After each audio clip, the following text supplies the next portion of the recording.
Last I saw, he was in the mess, as always.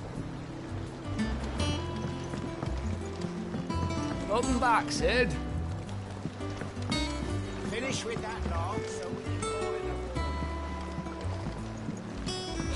a... Again? I seen schoolboys swim harder. Otto will want to know what happened in Cosmos. I expect he'll be in the mess.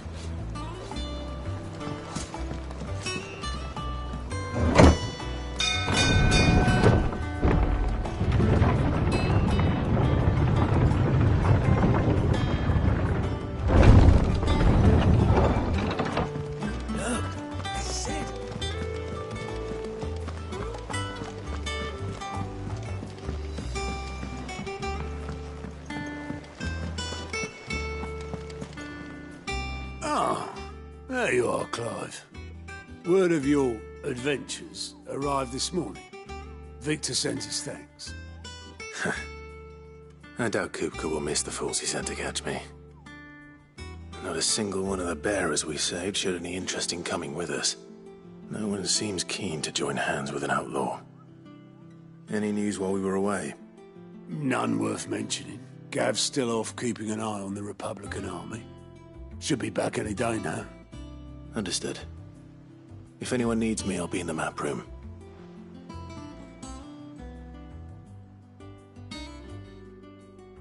Still can't work that one out.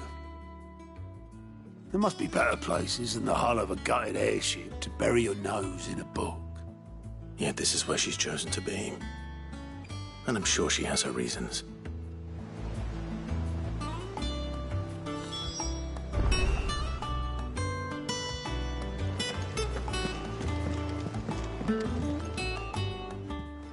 I'd trust I'm not intruding. Back from your mission? I'm beginning to think your habit of surviving cannot be attributed to luck alone. One might say the same of you, Vivian Ninetails. I'll have you know that only 4 attempts have been made on my life, and none was especially memorable. So, to what do I owe the honor? Could it be that you've come for one of my lessons? Is that so hard to believe? Very well then. Shall we start with the state of the realm? To absolutely no one's surprise, she finds herself at the mercy of armies and outlaws. Well, mostly armies. Though that's not for want of trying, is it, Clive? But the real question is, how did we get here?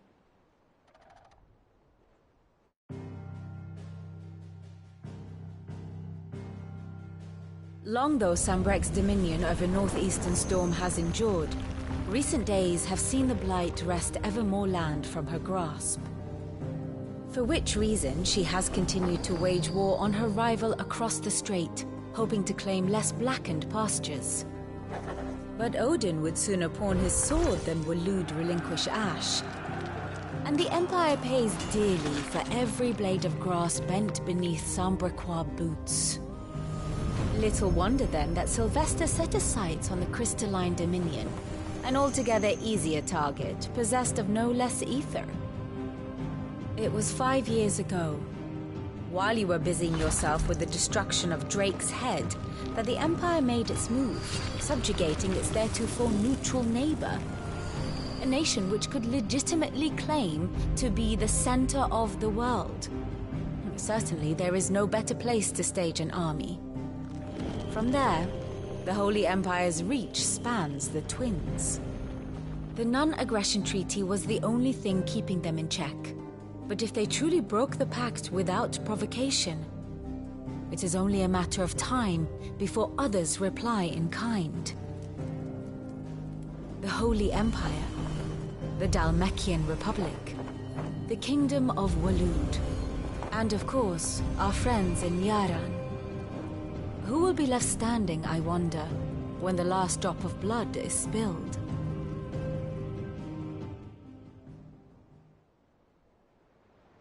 You were born in Twinside.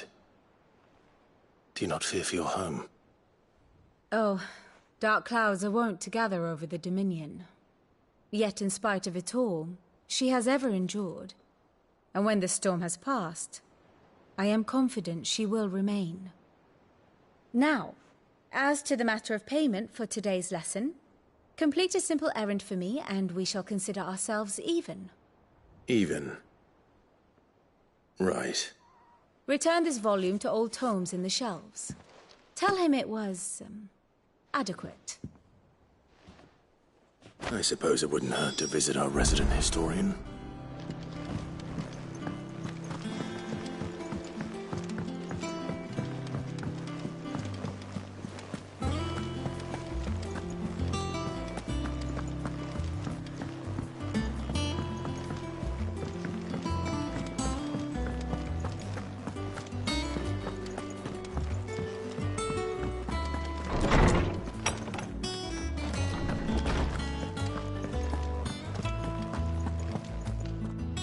Lawsman Harpocrates.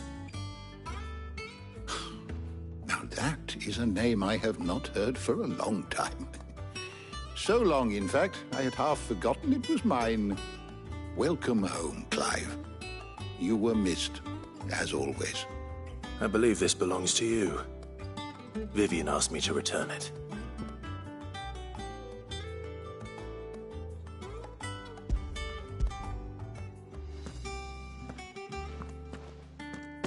Ready? Our resident scholar devours books faster than young Tet does lemon tarts. Would that I could do the same. But alas, I no longer possess the necessary constitution for such indulgence, either in words or tarts. That said, I have continued my search for mention of the creature you encountered at Drake's Head. But without access to the great libraries of Oriflamme or the Dominion, I regret that I have been able to find little and less. I am sorry. Please, don't apologize. I'll send word to our associates. See if they can't furnish you with more books. I fear it is not more books that I require, but the right ones. Mayhap we look in the wrong places. There are still libraries to the north. I'll see what I can do. You are too kind. There are not many in this world who would indulge the whims of a tired old historian. Not too tired to go filching Kupo nuts, though. Always got a pocket for him. Nicks him off the Moogle. Hush now. We all know there's no such thing as Moogles.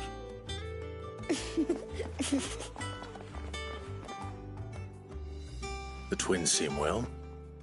Aye. Yet they laugh far too little for one so young. The loss of their parents weighs heavy on them, however well they hide it. Titan took much from us that night, from some more than others, and the wounds that remain, they are not quick to heal. Which is why we must give them all the time they need. That we must. Just as I must give you the time you need to recuperate. Good day, Clive. Good day. Gav will be back soon. I should get some rest while I can.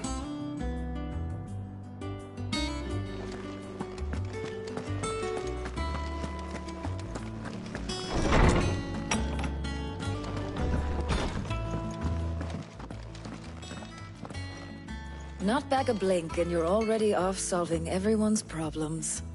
It looks good, Clive. Goes well with the scowl. I'd had that brand for so long. I'd forgotten what life was like without it. What it was like to be myself. And it's all thanks to you, Talia. The scalpel did most of the work. Ah, before I forget, a rider was here with a letter from Gav. Otto left it on your desk. Otto stole us. All right, I'll have a look. And then you get some rest.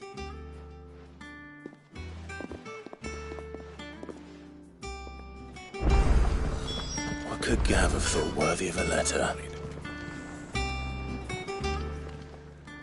Well, don't just stand there gawping. Well, you won't hear me complaining.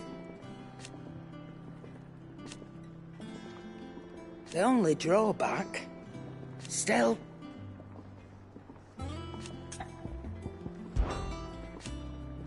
I remember it like it was yesterday.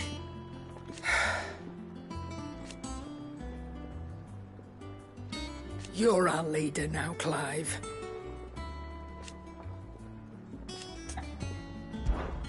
Coin purse weighing you down?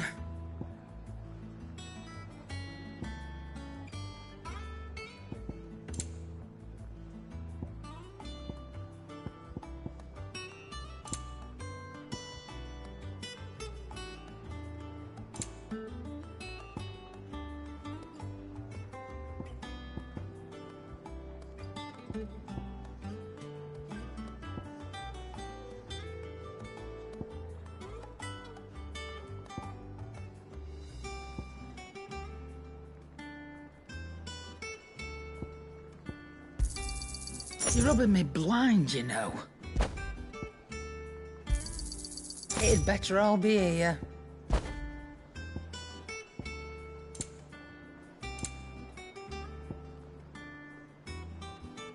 Finished, are you? Clive! You're back! You didn't happen to run out of potions while you're away, did you? We've a fine selection of tonics and tinctures. Oh, perhaps you'd be interested in some new accoutrement. Gear. Clive. Thinks you ain't too bad.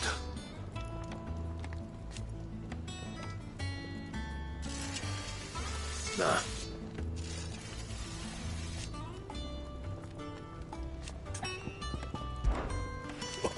You've forgotten already? 'Cause I haven't. Still.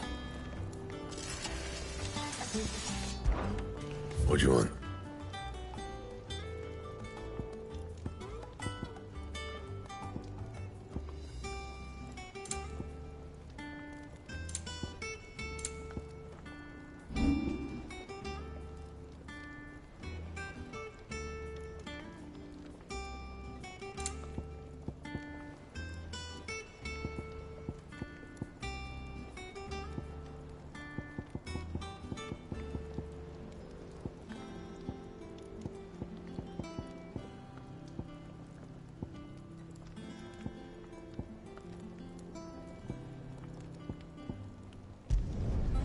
My best work, but it'll do. You can thank me later.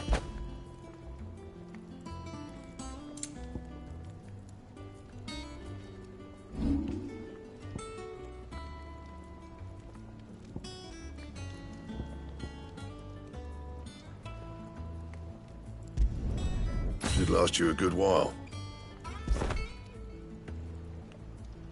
And?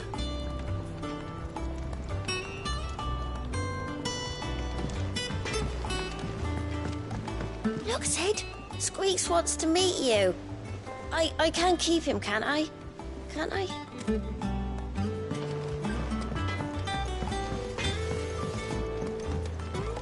Have you been to the top?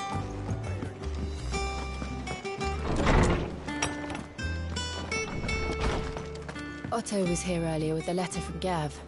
He left it on your desk.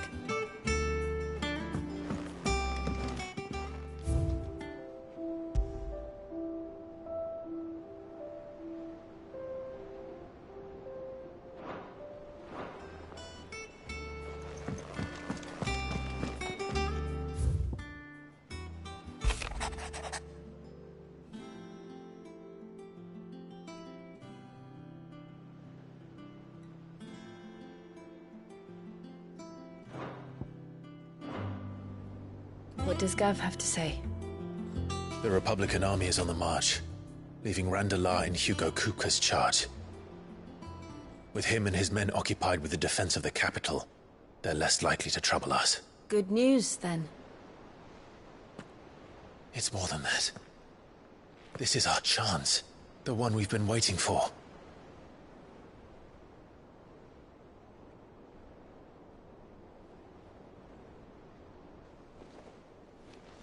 But look how far we've come.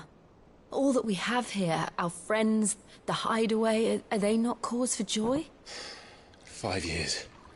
5 long years. If I could only command this power I've been granted. We might have achieved so much more. But each time I reach for it, it's like something is holding me back. Summoning an icon exacts a price not easily paid. Your body knows this only too well. It's merely trying to save you from yourself. And every burden I cannot bear falls to you. This mission of ours has made me question everything I thought I knew. But one thing has become abundantly clear. The crystals take more than they give. In exchange for momentary comfort, we must endure a lifetime of pain, war after war, loss upon loss. And now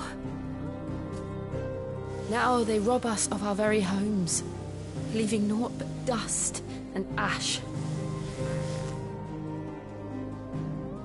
But you're trying to change that. We're trying to change that. And to me, that's no burden.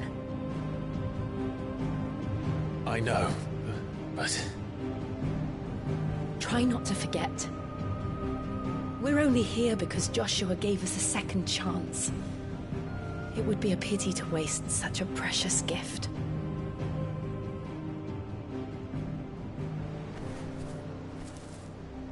He did. He was there.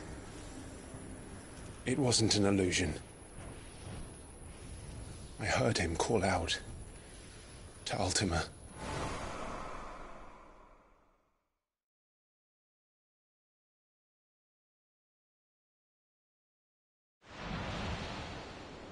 If Joshua is still alive, he'll be looking for that thing.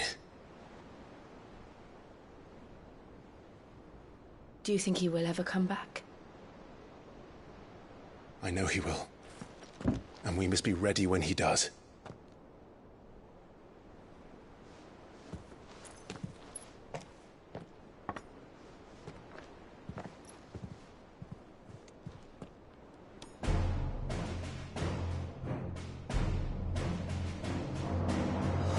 To a world without mother crystals. To Sid.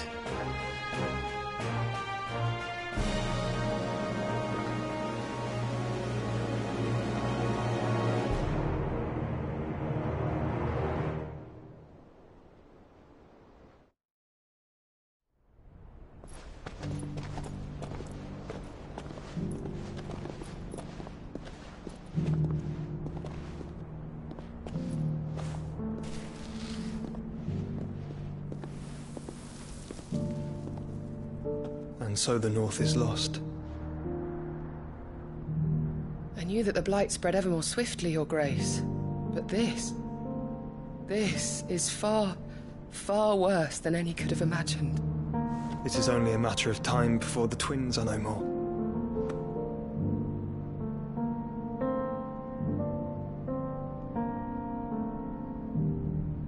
The world marches ever closer to its end, and here we chase shadows.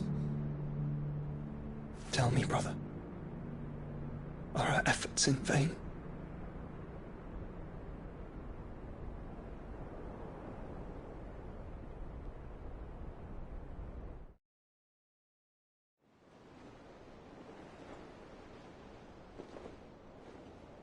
Master Clive, a moment, if you...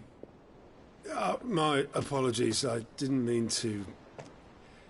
intrude. Not at all. We were just discussing strategy. Speak freely, Otto. It's Martha, from the inn. She's gone missing. Anyway, I'll be in the mess when you've finished. Very well.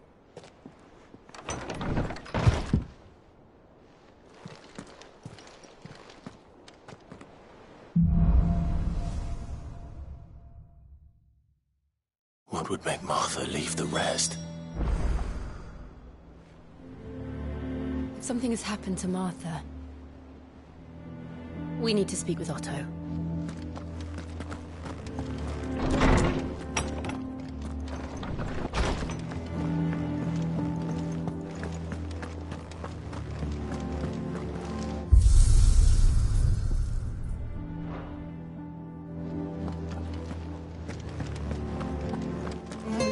hither yon dance autumn winds atop the rotten.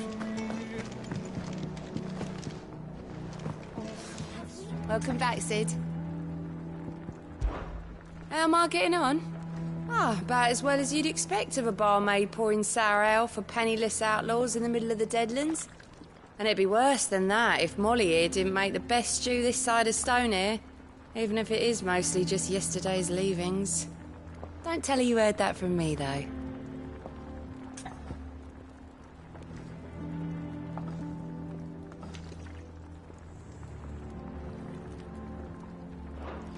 Oh, you're not leaving already, are you?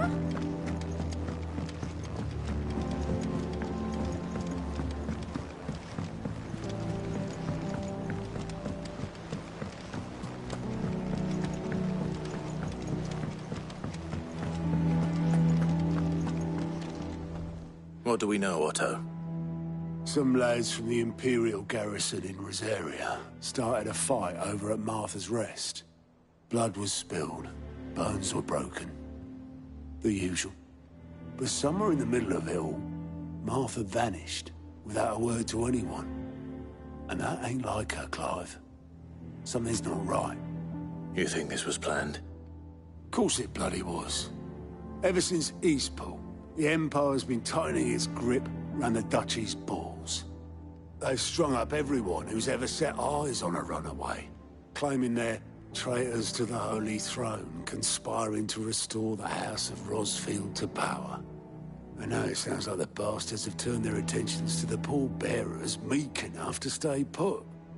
Naturally, old Martha could see the way the wind was blowing, complained that it was getting harder and harder to take bearers in. And now she's missing. If she's fallen into the hands of the Empire, we could be next. Couple of curse breakers are already on their way to the inn. They should help speed up the search. But if this is as bad as I think it is, you might end up having to save their asses and all. Don't worry, Otto. I'll make sure everyone gets home safe.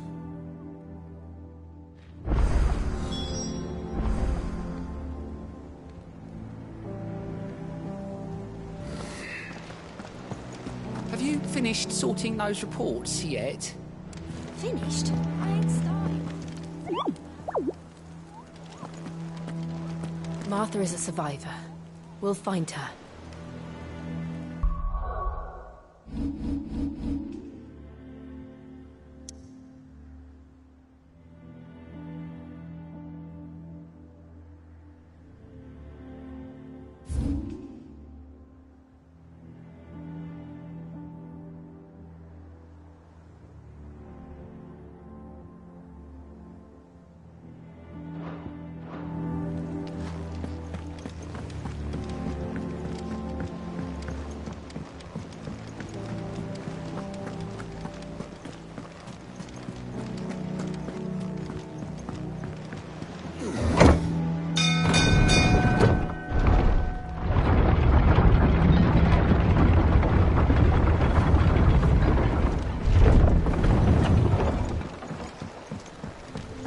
Finish with that long slack, Sid.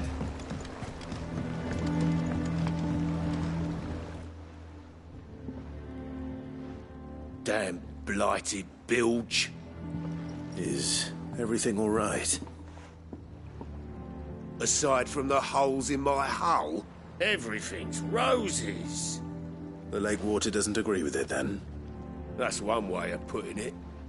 And unless you got some grand scheme to suck the black from the lake like we do in the atrium, that slurry'll keep eating away at the timber like young Tech does our lemon tarts.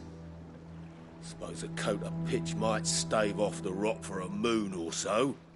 Assuming we had any pitch, which we don't. Not any bloody more. Doubt the old tub's got more than a dozen runs left in him.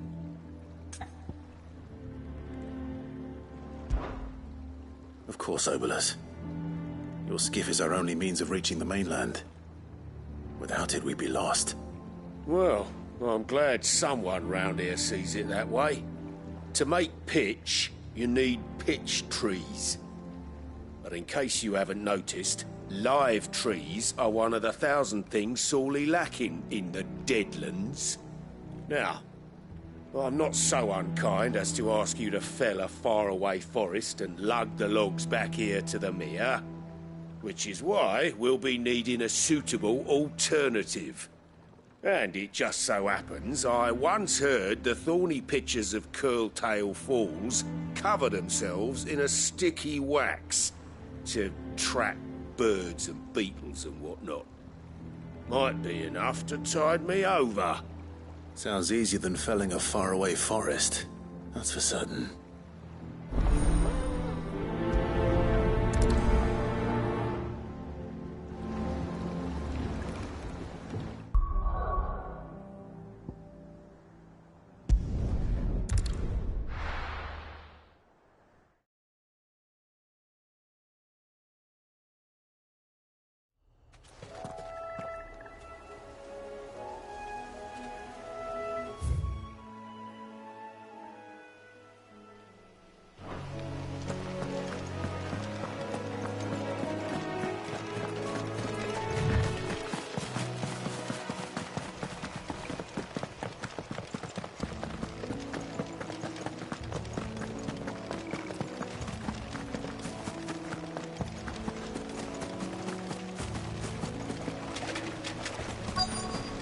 Easier than felling a forest, I said. The trees don't have teeth.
Can't imagine Obelisk needing any more than this. Time to head home.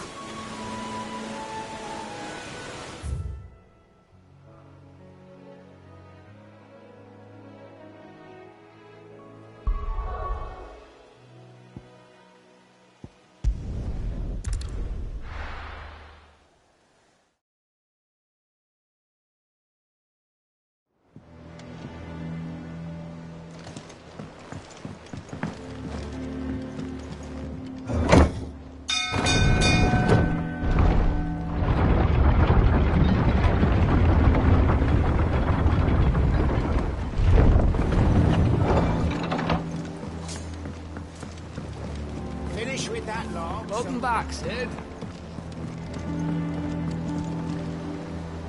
Well, did you find me some wax? Find is one way of putting it.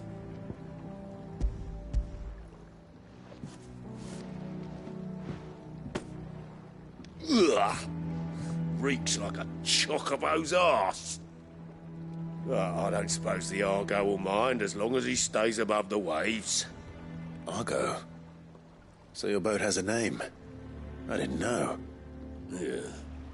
Same as me old man. He was a ferryman himself back before the Blight came. The boat's all I have left of him. And thanks to you, he'll sail another day.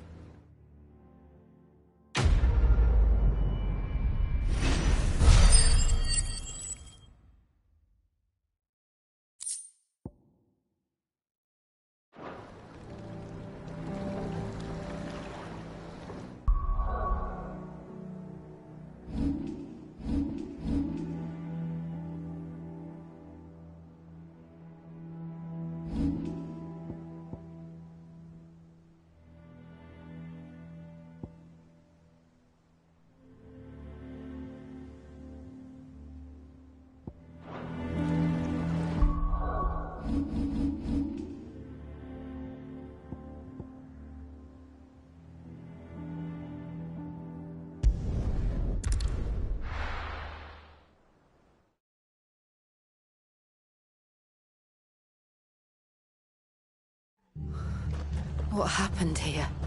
Come on. We need to find the others. I'm sorry, Sid. We were too late. The Imperials have already left. Fucking Imperials. Let's get you to a physical, shall we? Sid? What said you'd be coming? I trust you don't mind. Also thought you might need some help. And it appears he was right. You, could say that, yes.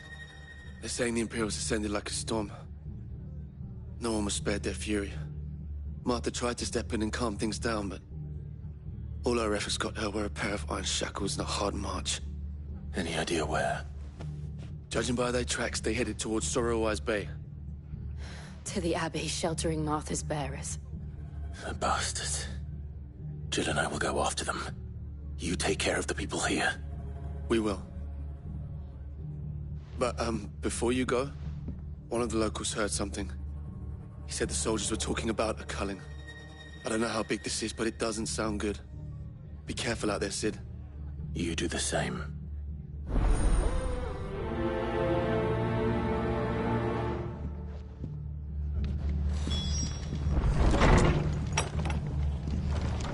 Cole is right. That was no tavern brawl. It was a message. But a culling. Bearers are the property of the Empire.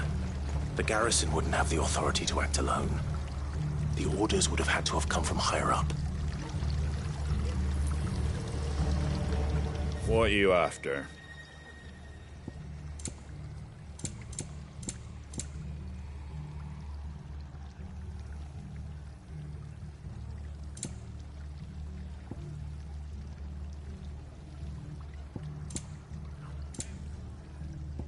That all, is it? Oi, look sharp! Hey? What?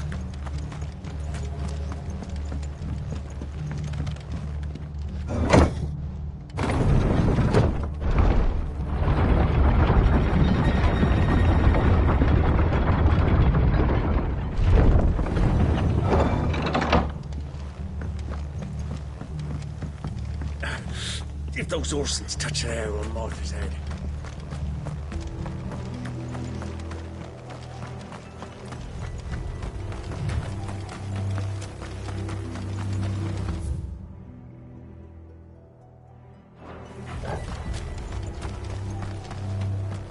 Look. Up ahead. Martha, are you hurt? Don't worry about me. It's them at the Abbey who need you. You have to do something. Tell us what happened. What happened? The damn Black Shields, that's what happened. The Black Shields? The bastards caught wind. The Abbot and I were helping bearers. They were gonna hang us both. When the sick rose from their beds. Poor souls turned on the Imperials. Distracted them long enough for me to get away. Then they may still be alive. Martha, do you think you can make it back to the inn? Cole is there with the other curse breakers. I think so. Thank you, Clive.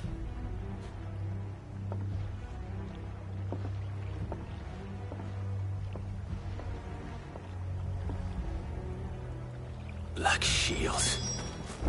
Is this some sort of twisted joke? There has only ever been one Order of Shields in Rosaria, and they fought to defend all her citizens. Seems a step too far. Even for the Empire.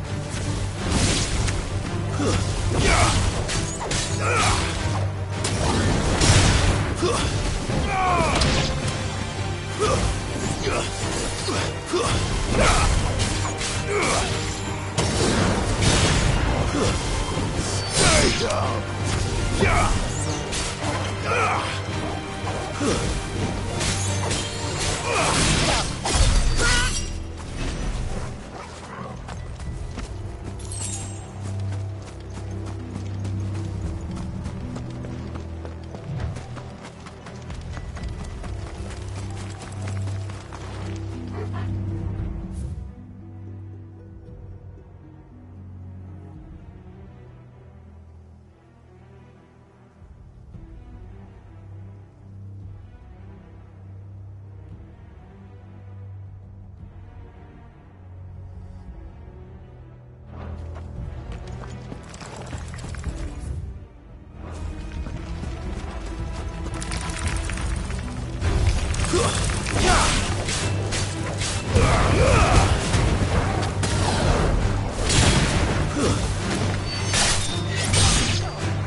Are we too late?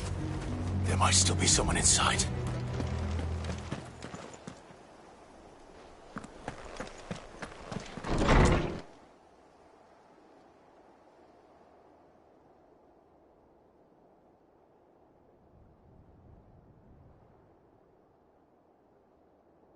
No.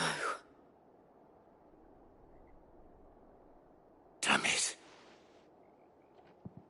I thought you lot were all spent. Murderers. They drove the bearers to this. Wait. These two aren't turned. That bitch of an innkeeper must have sent them. Colluding with the enemies of the Empire is a serious offence. And for their crimes shall they be punished. Such is the law. To dwell in darkness that we may purge the night and welcome lasting dawn. On these our swords we swear. How dare you speak those words? Have you no honor? Clive. This won't take long.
Is that all of them?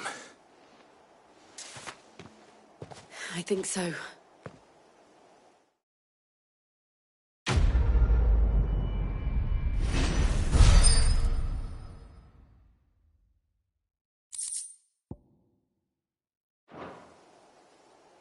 I didn't see the abbot. He may still be alive.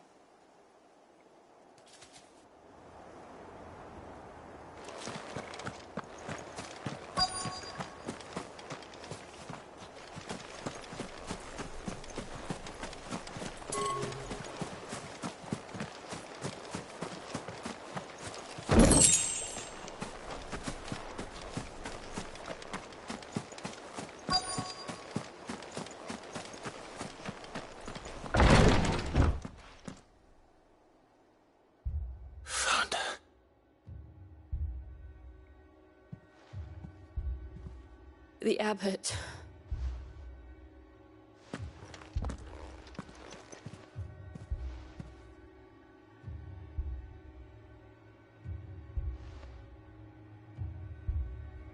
The bearers died protecting him. calling upon what little magic they had left in their bodies. Clive. He's breathing.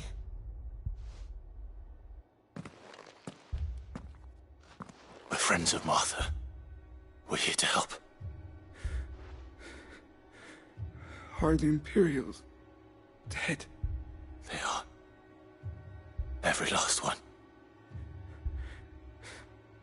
If only that were true.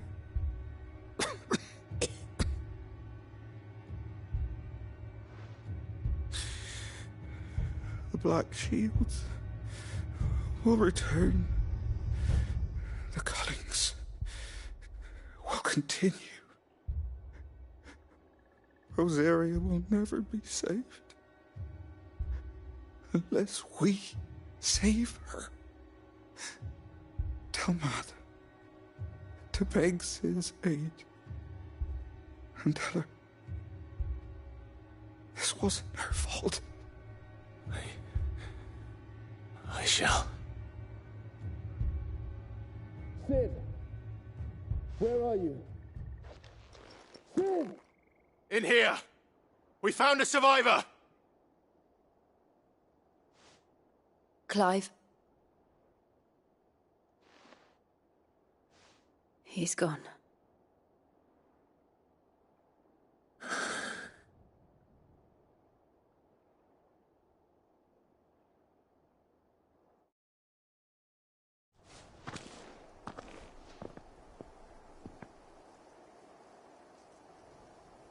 We've laid the abbot to rest. But the bearers... they didn't need to die like this.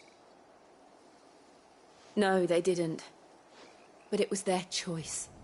They knew the fate that awaited them and chose to meet it on their terms, fighting for those who fought for them.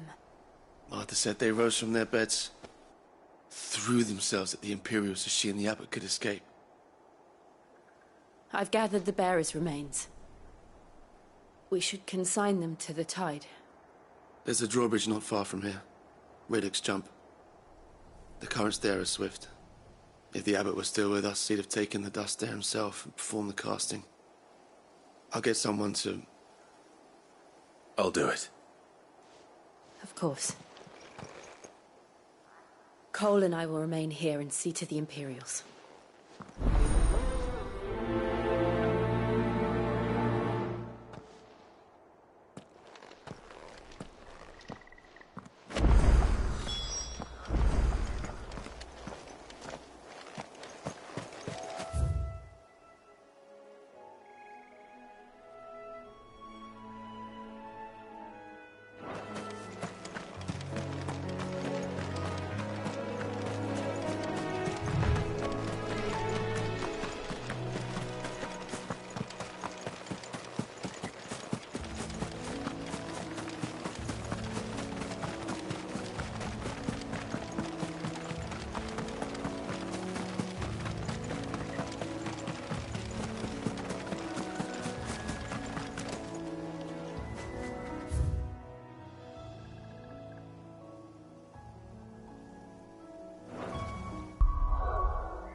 Spotted us, Torgal? What am I saying?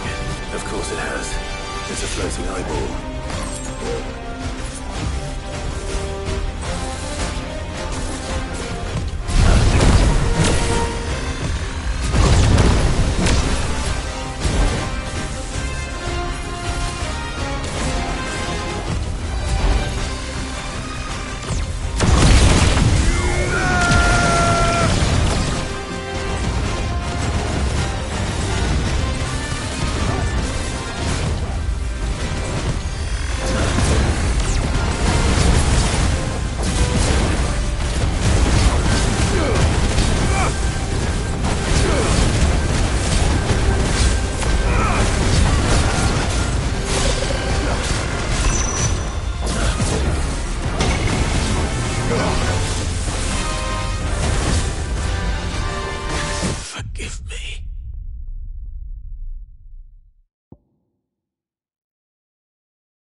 spotted us, Torgal? What am I saying? Of course it has. It's a floating eyeball.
see that coming.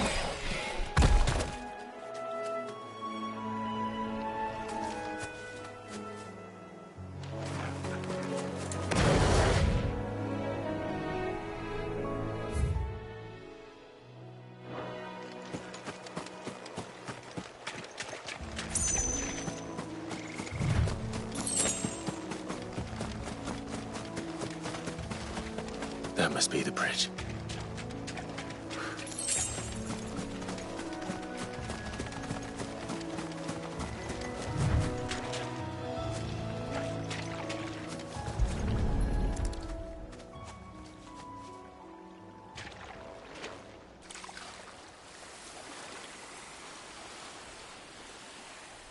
So shall the waters cleanse thee of thy burden, and bear it out to sea.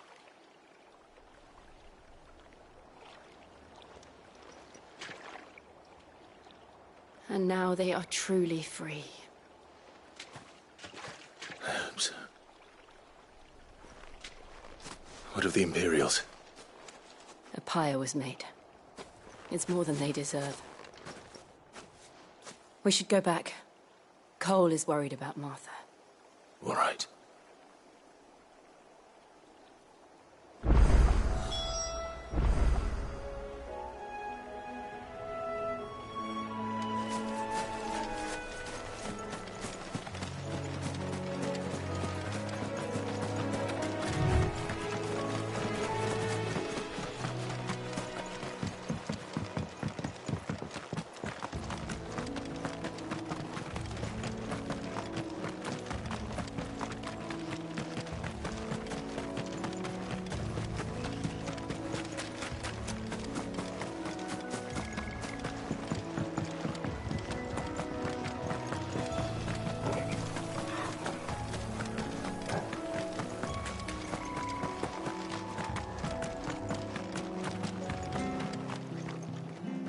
Thank you, Founder.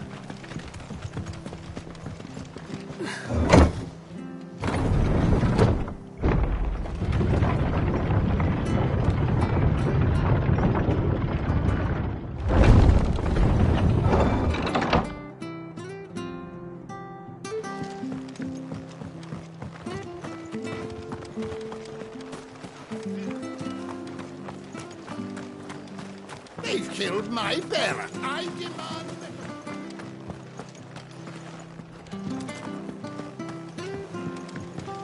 We'll return to the hideaway as soon as we've finished our ministrations.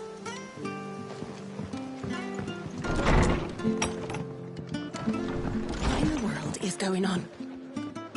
It's not fair, Sid. That shouldn't be the only choice. The only way to be free of all this. Arthur's a stout soul, all right. Anyone else would be out cold after what she's been through.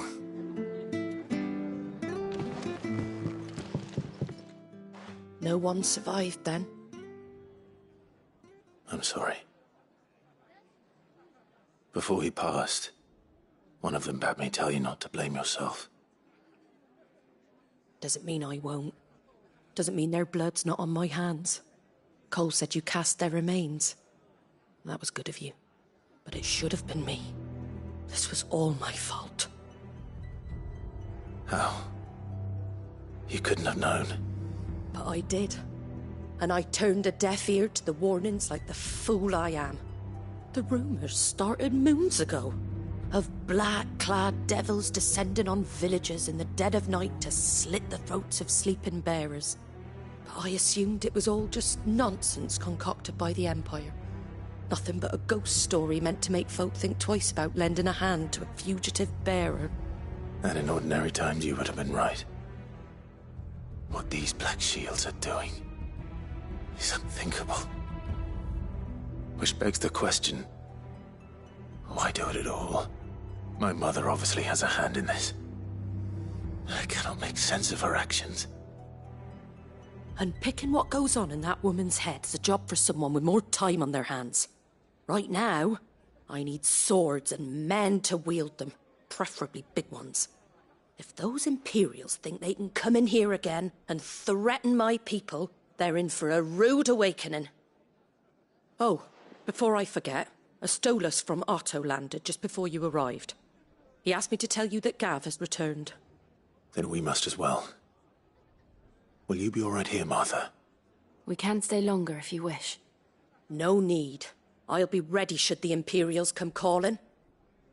Though I wouldn't turn my nose up if you were to lend me a pair of them strapping young curse-breakers.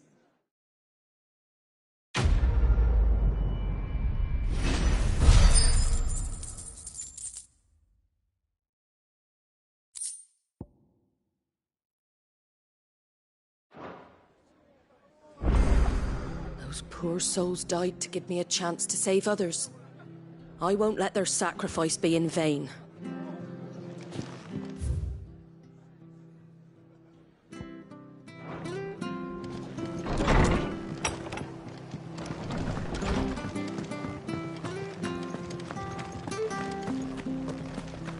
Try not to move. Oi! You there! Don't... You handy with that sword of yours? Course you are. Bet you're a bloody marvel with the thing. Now, question is, are you willing to use it or not? 'Cause a flock of noble chocobos are in need of help. Chocobos? You heard me right. Wild birds? Hmm? The big ones? And not just any chocobos at that. Whiteheart and her flock are the bravest birds you ever did see. They protect travellers round these parts from bandits and the like. Chocobos? Fighting bandits? It's true. Why, they saved me from a gang of footpads only yesterday. Nasty lot they were too. And now they're back, looking to settle the score. Oh, go on then. Don't just stand there. Go and help them. All right. There's a good lad. Where can I find these chocobos? I saw him cut across the way over yonder. The rotten scoundrels were driving the poor things towards the old dock. It's a dead end, that is.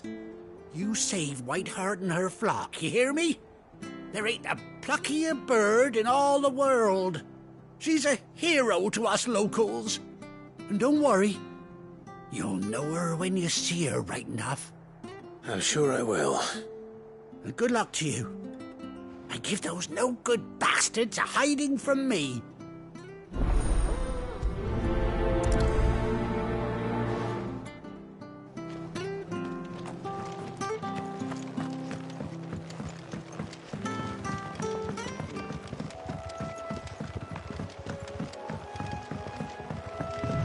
Whiteheart. That's quite a name for a chocobo.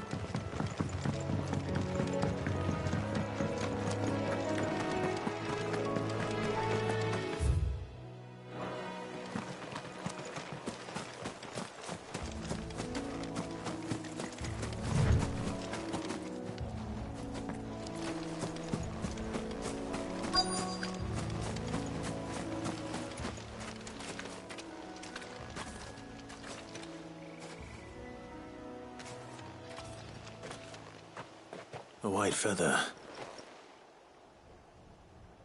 I thought Ambrosia was one of a kind.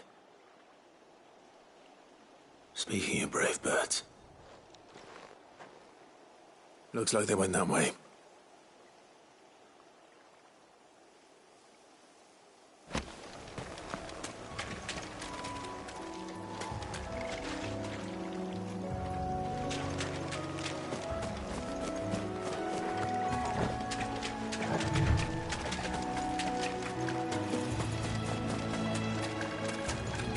These chocobos aren't going down without a fight.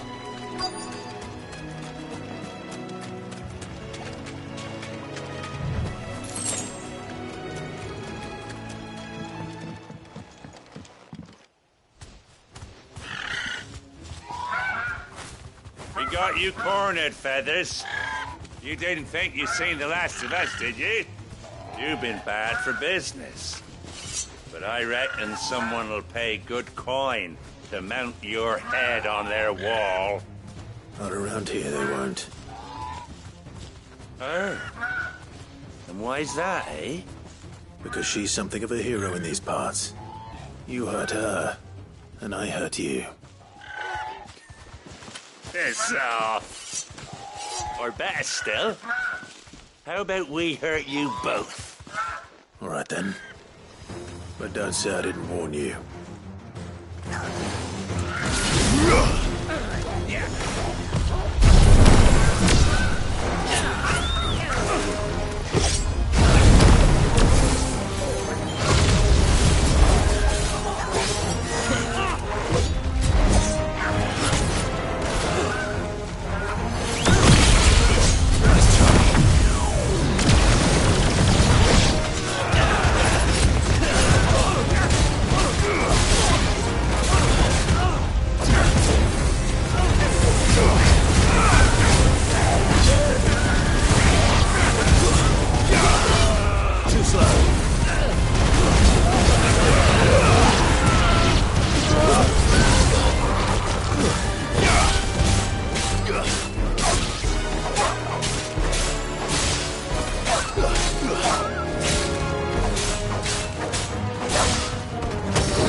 You're safe now.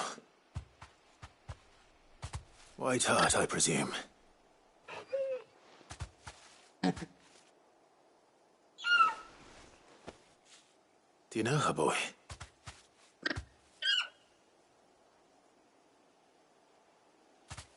That scar. It couldn't be.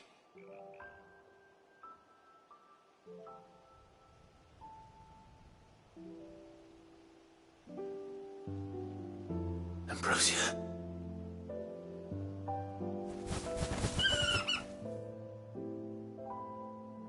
It's you. You survived.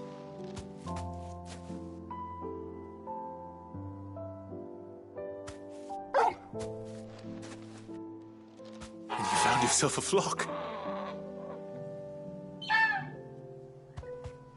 Oi! Is it over? I thought I'd come and see how you were getting on.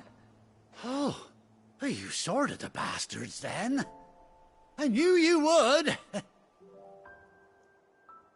And the whole flock made it through unscathed. Thankfully, they did. And not only that.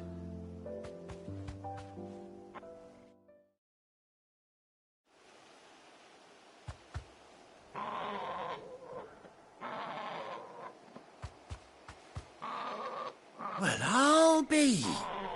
I never stopped to think our hero here might once have been someone's mound. Though I dare say she'd suit a fine fellow like yourself. Reckon our feathered friend must have learned a thing or two from her master. Kind-hearted warrior that you are. Bird like her would have cost a princely sum. You born a lord or something? Well, Oh, no, sorry, I didn't mean to pry. Don't matter who you are. You done right by me. What is it, girl? She wants her master back, I reckon.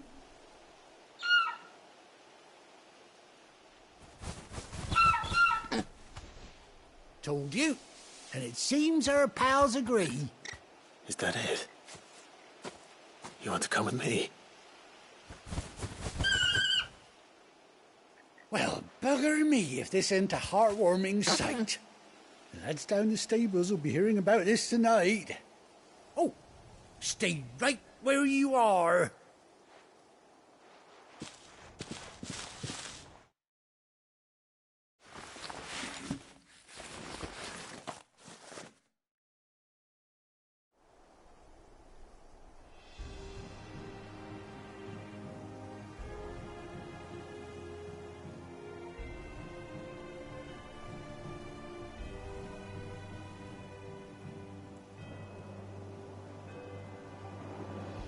Doesn't she cut an handsome figure, eh?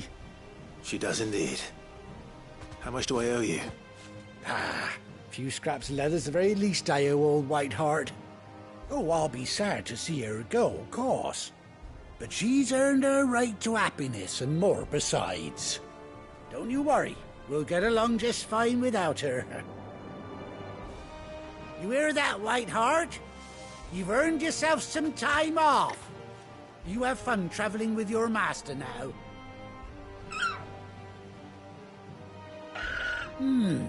You seem awful familiar now I get a proper look at you.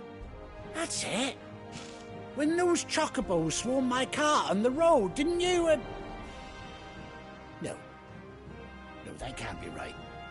That fellow was a bearer. Must have been my double. Oh, must have been, eh? Oh, that'll be the excitement getting to me. Silly sod that I am. Pay me no mind. Anyhow, best be on my way. Good luck to the both of you.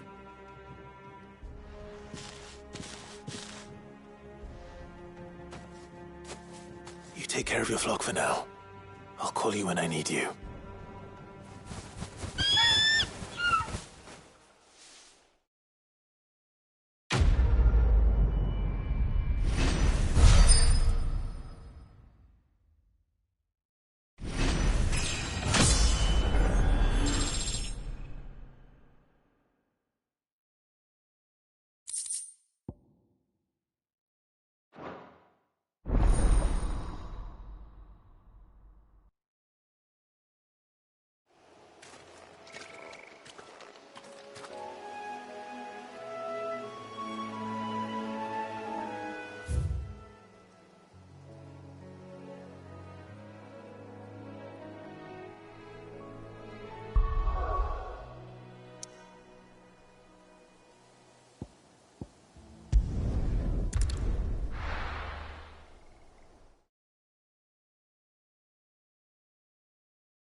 Where's Gav? I hear there's troublemakers there.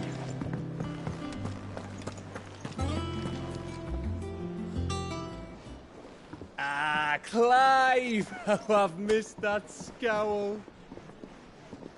Where's my report? What, no kind words for your old pal Gav? If it's kind words you're after, you're fishing in the wrong barrel. Now sit down, you fool.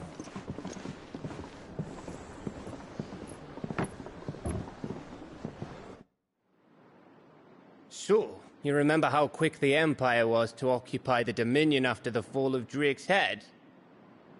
And how pissed off all the other nations were that they didn't think to do it first? Half a century of independence gone at the whim of a madman. So much for their bloody treaty. Clearly, the promise of unblighted land and the world's supply of crystals was too much for his radiance to resist. And now the Republic's finally decided to follow suit, using liberation as an excuse to declare war on Sambrek. Lined up right outside the Dominion's gates as we speak, looking to starve the Imperials into submission. And now all eyes are on the Strait of Author. Well, the two nations beat their shields. The rest sharpen their daggers, ready to set upon the war-weary victor. They'll never see us coming. It's time we moved on the Mother Crystals.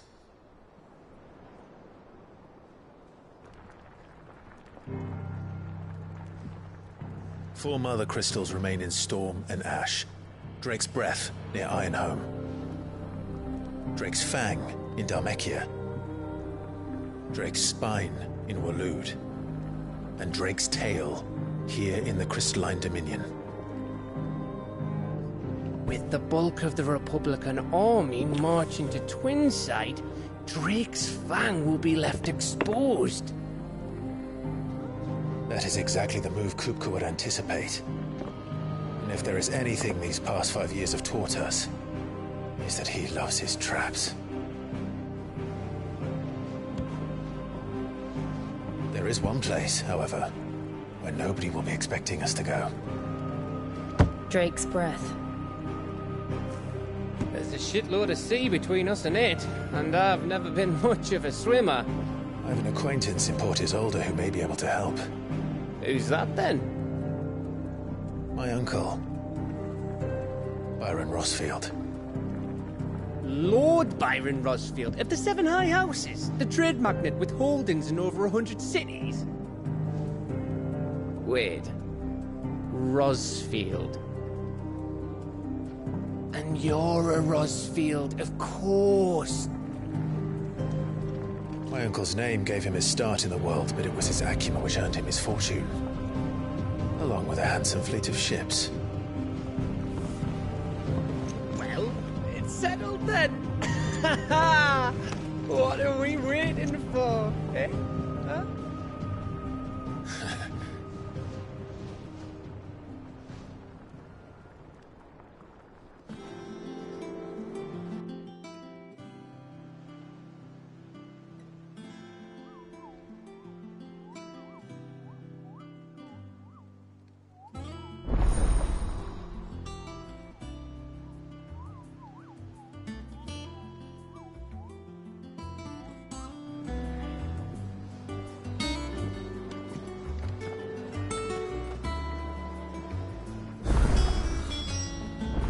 What are we waiting for, indeed?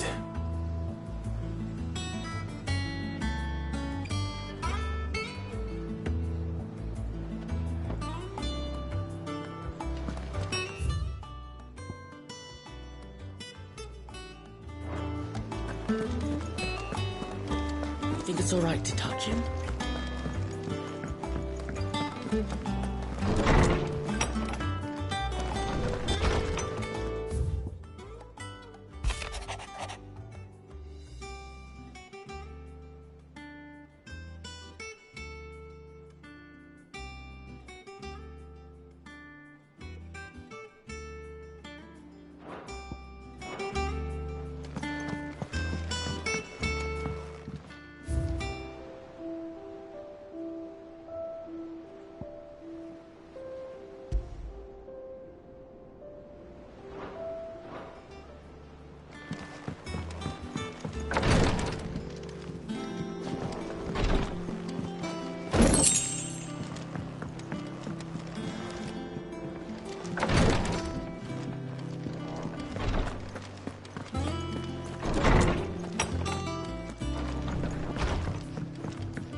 Chocobo, Chocobo, why can't you fly?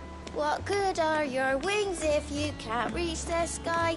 Flap harder, says Bluebird, flap harder, says Crow. Flap harder or into the oven you go!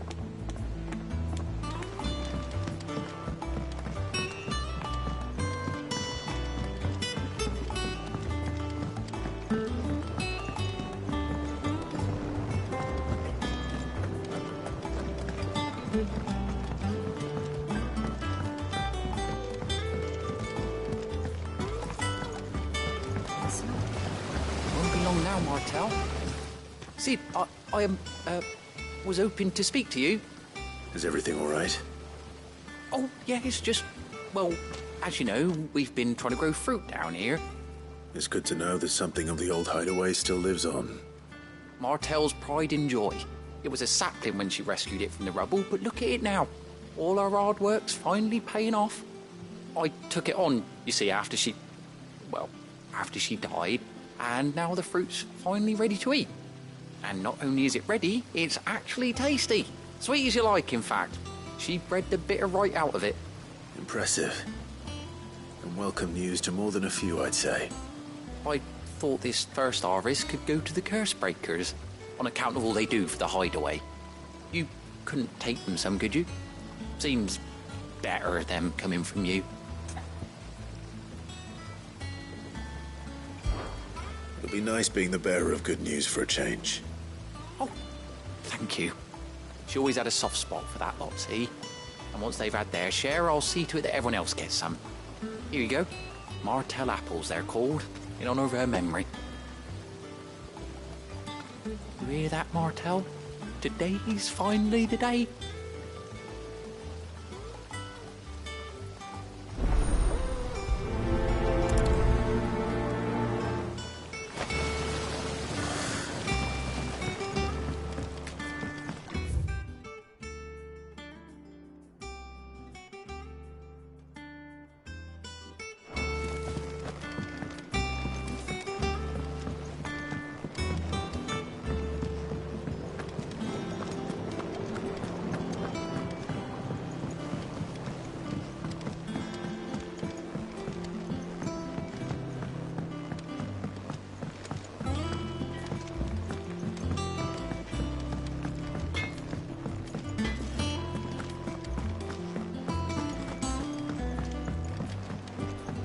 I hear there's trouble in Rosaria. That room's as ragged.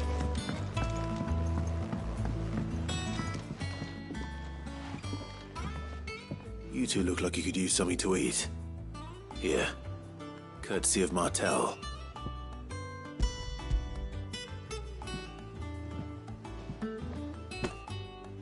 Martel. Now, where have I heard that name before? Weren't she the girl from the Furrows? Course she was. An odd sort, that one. Loved plants more than people. Aye, and brave as a bane might. Remember when she ran back into the hideaway to collect them trees when Titan attacked? Wait. These aren't those apples, are they? Well, I'll be. She'd have been proud, and rightly so. Thank you, Sid.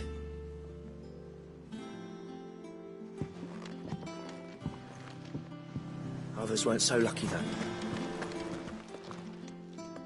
A gift from the backyard. For your service.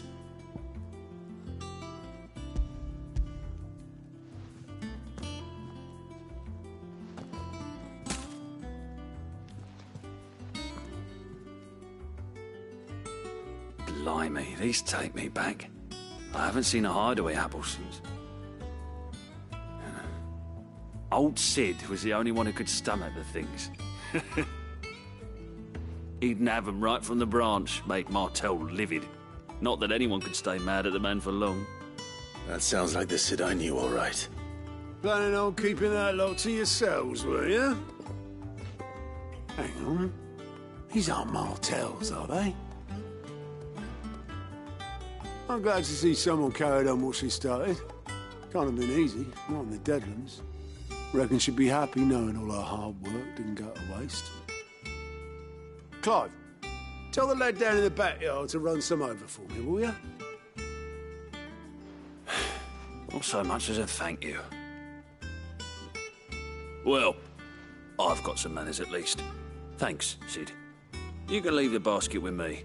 I'll see that the others get their share. Oh, and give our compliments to the gardener, won't you? That was the last of the apples. I should head to the backyard and pass along everyone's regards.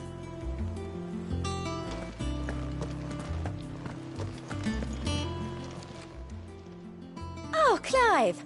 Welcome to the Patron's Whisper. The Patron's Whisper? Does that mean someone else is taking care of our friend's donations? Oh no, that's still me. It's just Karen has her toll, Blackthorn has his hammer. I thought a new name might liven things up. I still catalogue every item that arrives, in addition to setting aside those tokens of appreciation the sender has specified are to be presented to you personally. Would you like to see if we have any?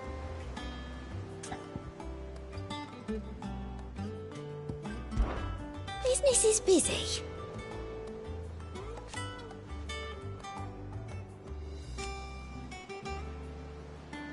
Still.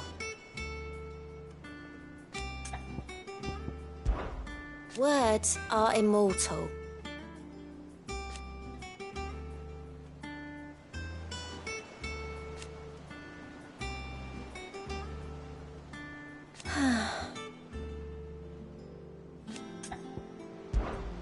Your benefactors are a generous lot.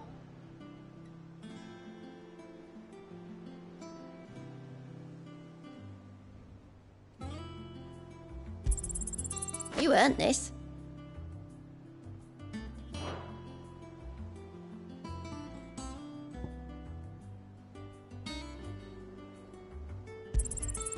All yours.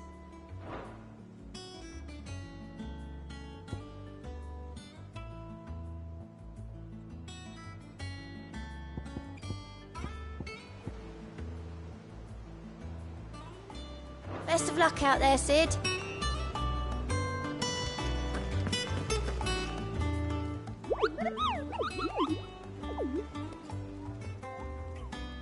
What's the matter, Nectar?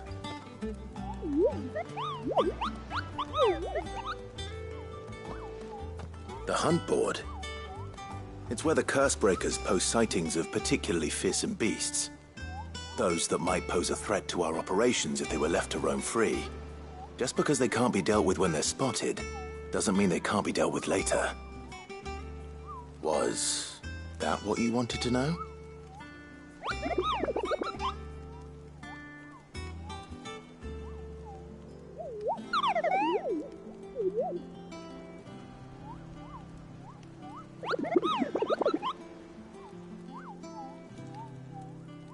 Right.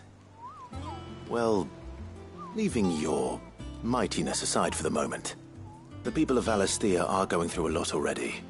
What with the Blight and the war. The last thing they need is ungodly fiends terrorizing them on top of everything else. So if the curse breakers are too busy to help, then perhaps I can. Or at least I can try.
I don't think so.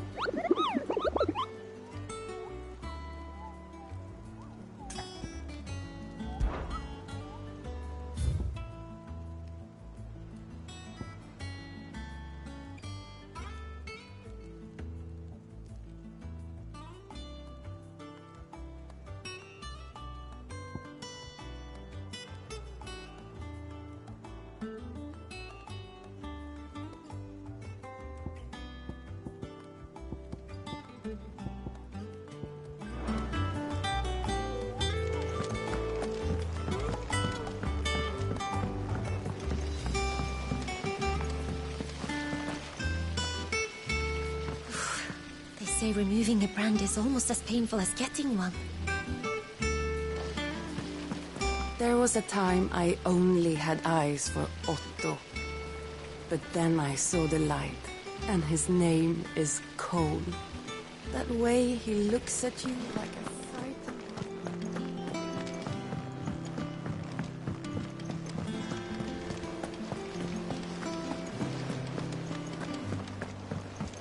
And you say Sid built this place?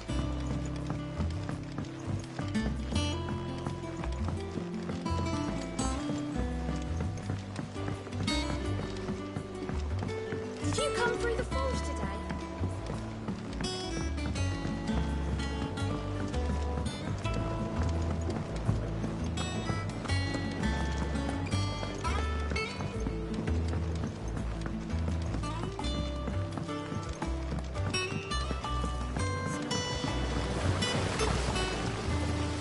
Cursebreakers sent their thanks. And their compliments. They were clearly very fond of Martel. They remembered her. After all these years. I suppose she was very kind, even to a tongue-tied lummox like me. You were one of the good ones, Martel. Why did you have to die? She put everything into her work. She wasn't going to rest until we had fruit sweet enough to enjoy. And now we do. When she died, I named a sapling after her. And now it's a full-grown tree. Martel lives on through the fruit it bears. And through you. Her dream would have died with her, had you not kept it alive. That's something to be proud of. I didn't do anything really, but thank you. You're kinder to me than I deserve. By the way, Otto's expecting some of your crop. And I wouldn't mind some of it either, if that's not too much to ask. Of course not. I'll see that you're both well provided for. They like your fruit, Martel. Isn't that wonderful? I'd say it's about time we planted you some siblings, don't you think?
Think it's all right to touch him?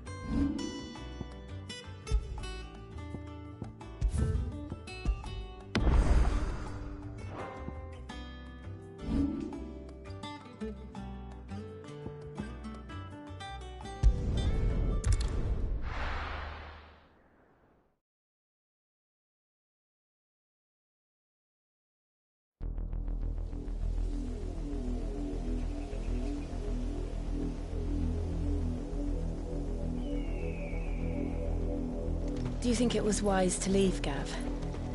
He didn't seem pleased. I needed his eyes and nose in Dhalmekia. I'm not about to let Kupka take us unawares. Besides, he has a knack for that sort of thing. That he does. And wasn't it Sid who said that matters such as these are best left to dominance?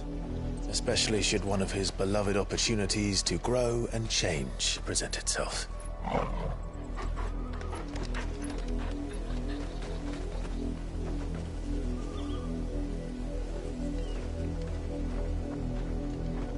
I always knew that I would return one day. Return to Ironhome.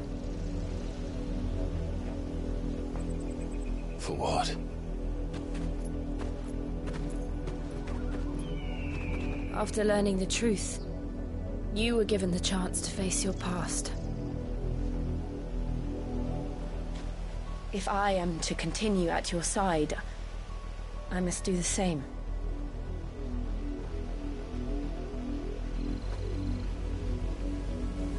We will face it together then. To the end.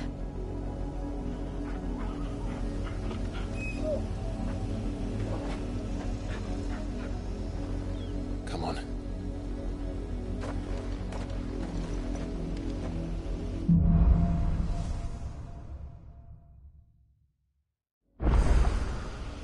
How far do you think your mother's reach extends? Will we find the same tragedy in the south as we did at Martha's Rest? More than likely. Which is why we should hurry. There are still many settlements between here and Port Isolde. We visit as many as we can and hear their stories. Starting with the village of Amber.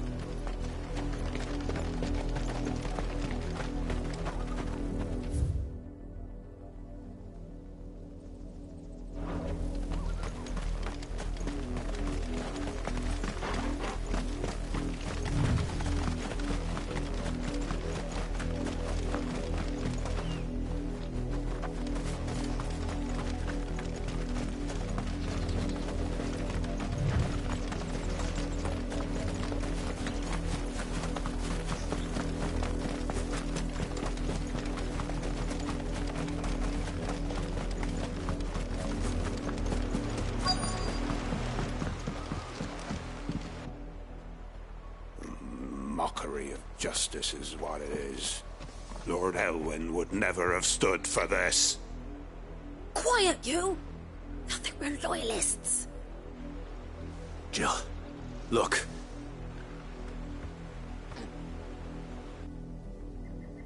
Rosaria must be cleansed of the stain which befouls her, that she might rise once again from the ashes to welcome a new dawn. 'Twould be a pity to make examples of you all, for the transgressions of but a handful. Of course, your lordship. You shall have our full cooperation.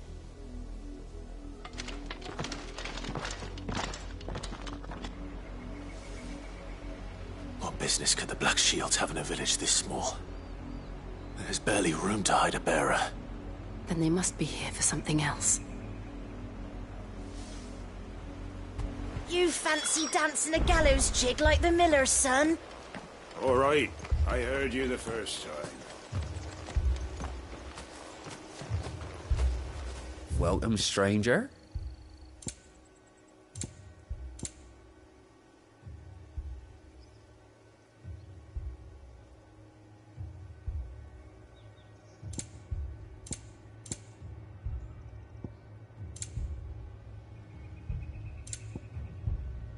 Fare you well?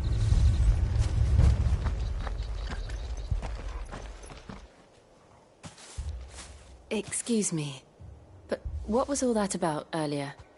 You haven't heard? Someone's been stirring up trouble. There have been attacks on the garrison, supplies stolen. They even say a Black Shield was murdered. The Empire wants answers, and what the Empire wants, the Empire gets. Don't they just? Keep your ears open, eh? The Black Shields will pay good coin for information on the culprits. You'd have to be dull as a sack of stones to think you could take on the Empire. What with their 100 full legions? 100? I heard it were 1,000.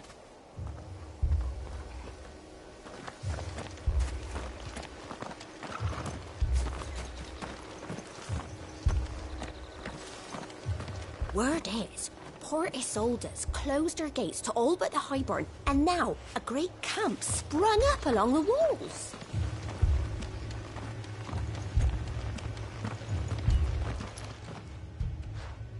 You seen him, didn't you? I'm sorry. The Black Shields. Just now. You seen them, didn't you? At least I think they was the Black Shields.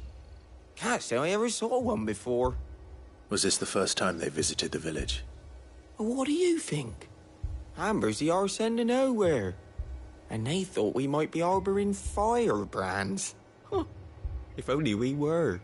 I might have turned him in and become a Black Shield myself. You don't think these firebrands the Empire is looking for could be us, do you? I don't know. But we need to find out.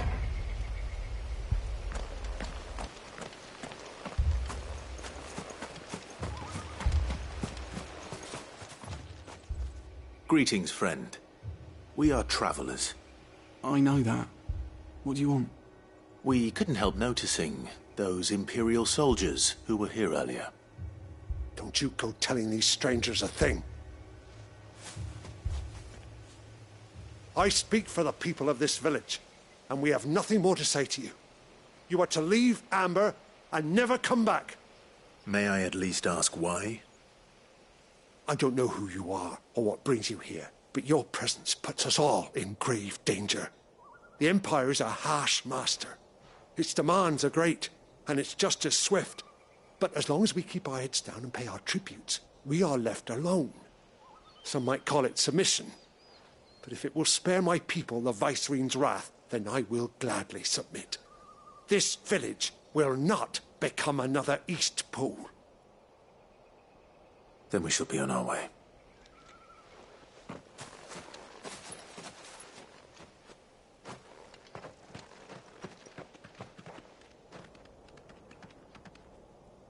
These people live with a knife to their throats. In the mistaken belief that if they cooperate, my mother will show them mercy. Obedience bought with fear.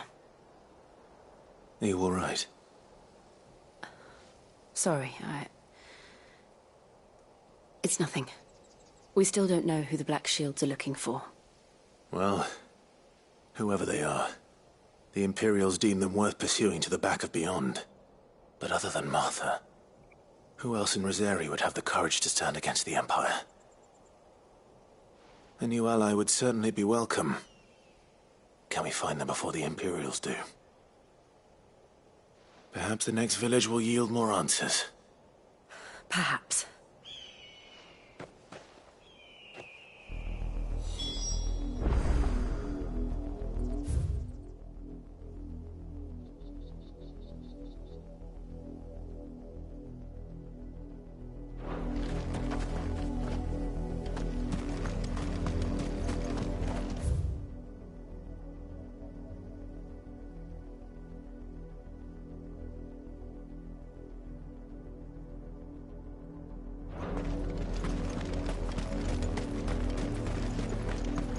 This pass will take us through the mountains.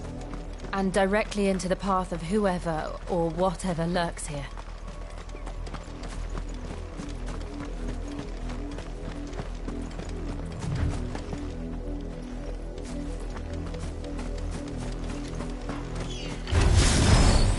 Ever since the apothecary, we've seen more and more of these echoes. What do you think is waking? The mother crystals collapse? I have an idea.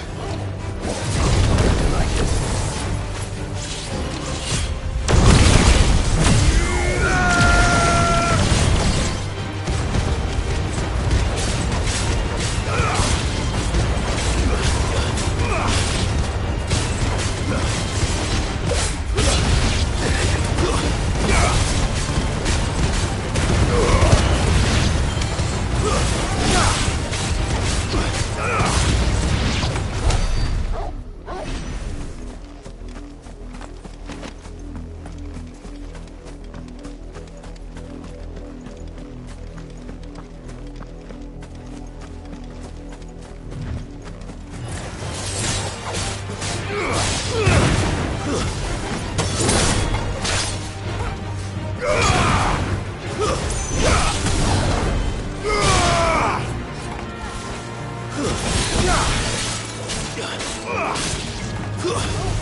my mother's men.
Blood, Clive. And still wet.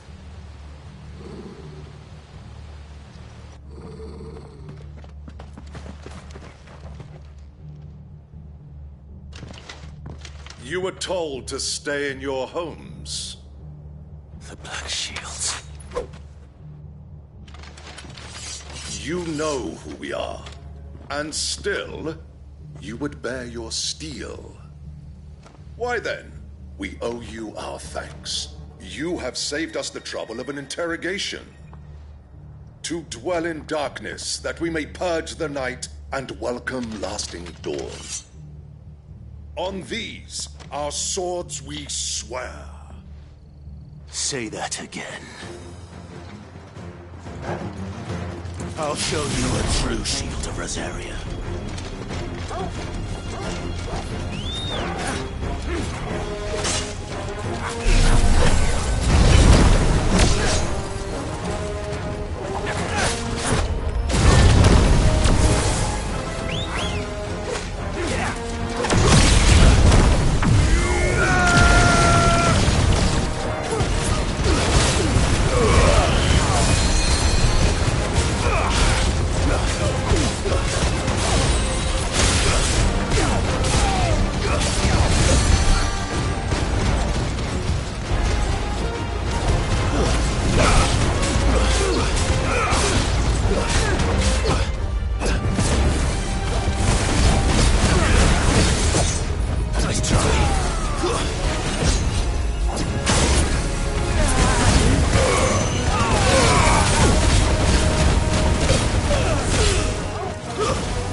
tell me what I want and the end will be swift.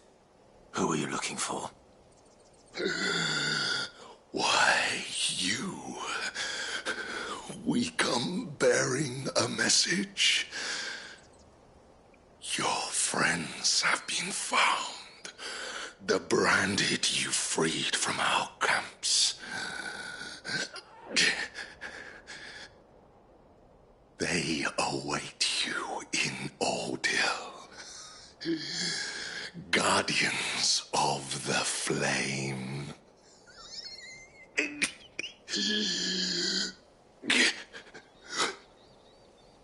Those are Old Hill's gates. Then we hurry.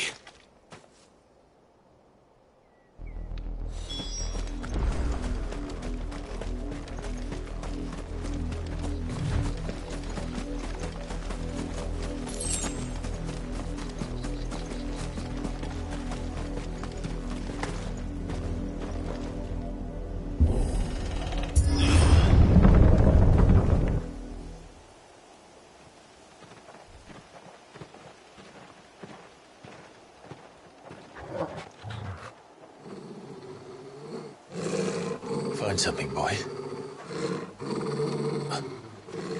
Death.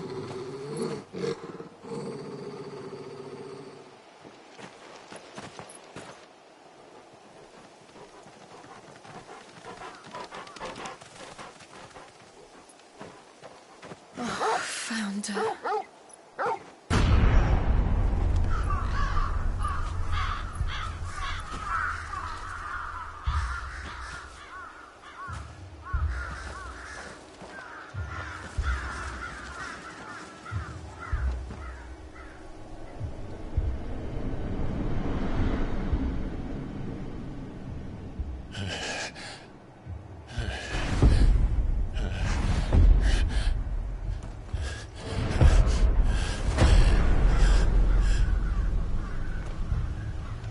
This was my mother's doing.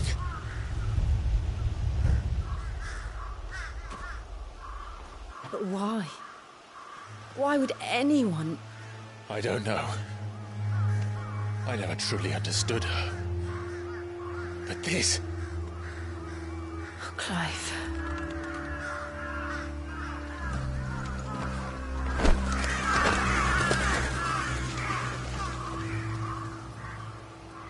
I will learn what madness drives her, and I will end it.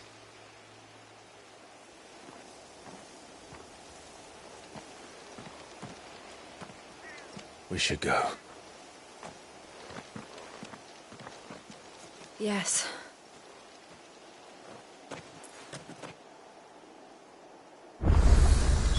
We can't leave them here like this. We won't.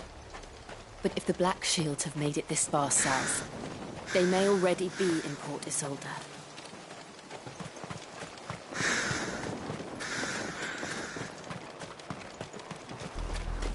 We're approaching Buick Bridge. Though I doubt the Empire would let us cross over to Rosalith.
needed that.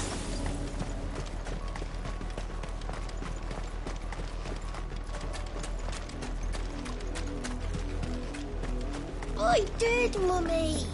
I could hear him shouting from down the road.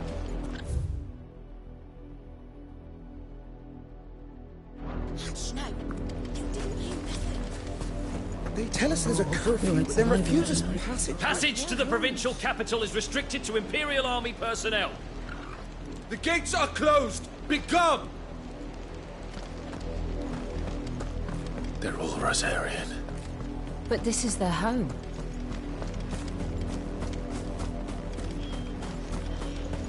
You'll find no succour to the south travellers, nor beyond the Buet. The Empire has seen fit to banish us from our own land.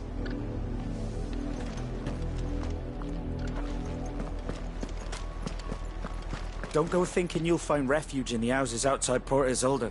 The place is a wretched hive of thieves and blackguards.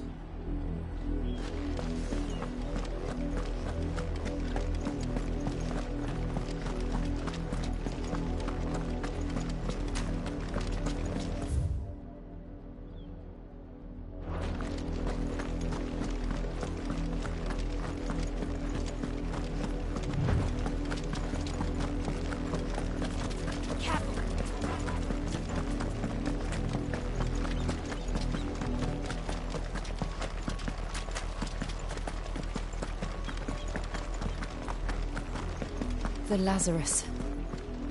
What happened to this place? My mother happened. The nobles who lived here didn't stand a chance. Let's hope my uncle fared better.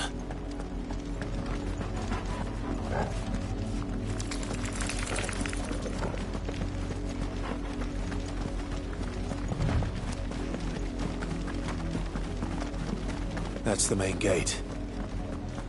And it looks like we're not the only ones hoping to get in.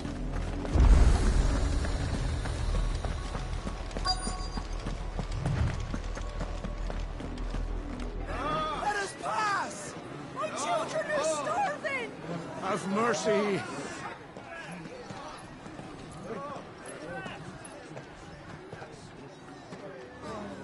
Voice-ridden dogs they are!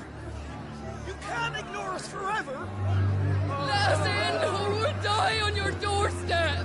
Better out bears than in here! Oh, get enough Fuck off! Hang it, chinless bastards! Those crystals belong to us all! I said, where were you, filth? Back to your stall! Cut you down where you stand! Destroy it! No chance of slipping through unnoticed. We'll need to find another way in.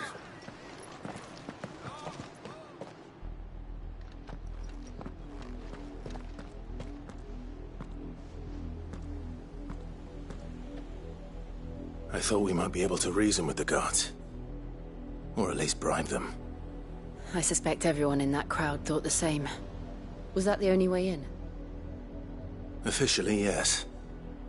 Strictly speaking, no. My uncle once told me that the nobles had tunnels built, so that they could visit town without having to walk amongst the rabble. The Lazarus.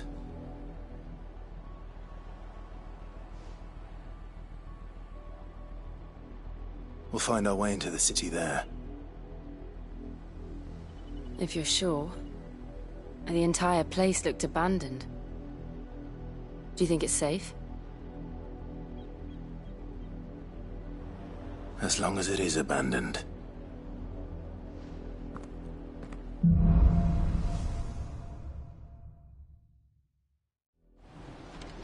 The good news is we haven't seen a single black shield since Old Hill.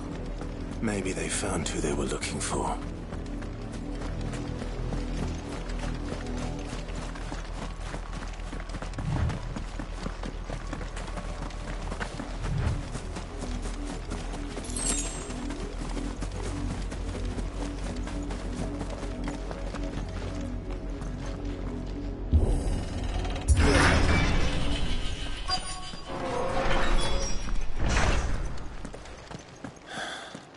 This is nothing like I remember it. How quickly a crown can lose its luster.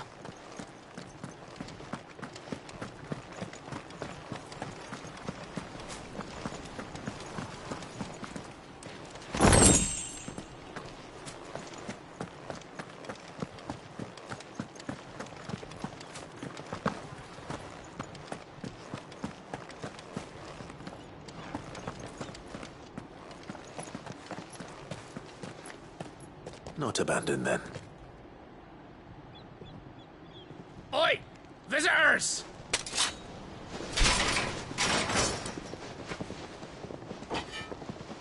Apologies. We'll show ourselves out.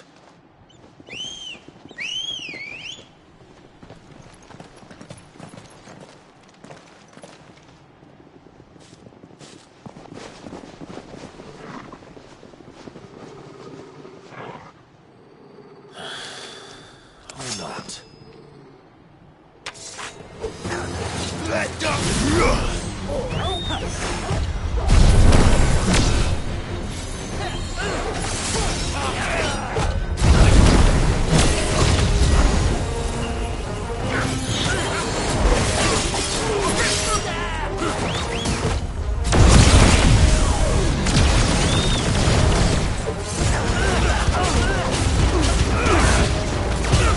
Too slow.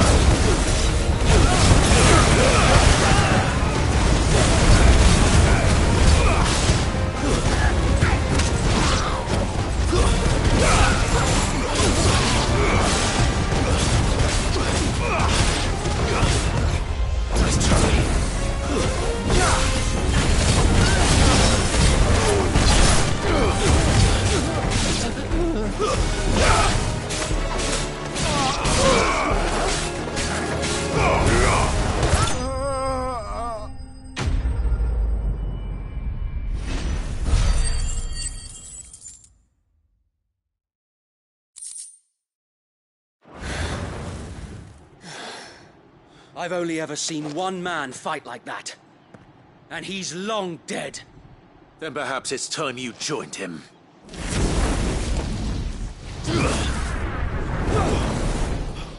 The blessing of the Phoenix.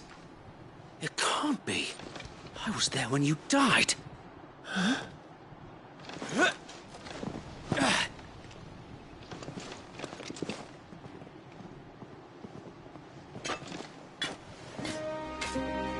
Forgive me, my lord. I knew not whom I addressed. You have naught to fear from us. Founder, it really is you. It is. So wait.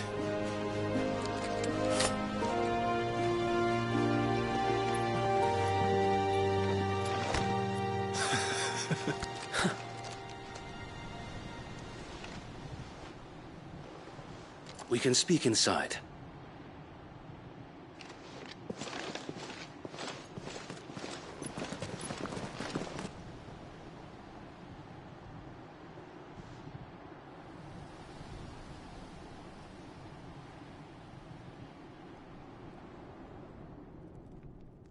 And those who wouldn't bend the knee? We left before the Empire could make examples of us, though we didn't go far. And we banded together to form the Guardians of the Flame soon after.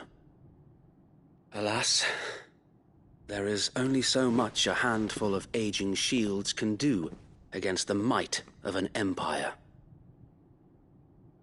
But we've seen to it that their stay has been anything but pleasant. Of late, though, we've had our hands full just trying to keep the Duchy's few remaining bearers out of the Imperial's clutches.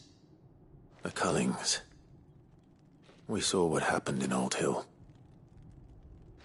Aye. The foul work of the Black Shields and their mistress. You mean my mother? But it doesn't make sense. Even knowing what I know about her. Her hatred for bearers was no secret, but she wouldn't have been ignorant of their value to the realm. No offense, my lord, but in case you haven't noticed, the Lady Annabella couldn't care less about the realm. She barely even cares for her own home. That much has been plain since the slaughter at Eastpool. And, since granting the Holy Emperor a new heir, her obsession with bearers only seems to have grown. As to why, I don't know. Maybe she can't bear the thought of anyone having the power to challenge her beloved son. Her son. Sir Wade, the Black Shields have broken camp. They march in full force for Buick Bridge. Then so do we. Make ready.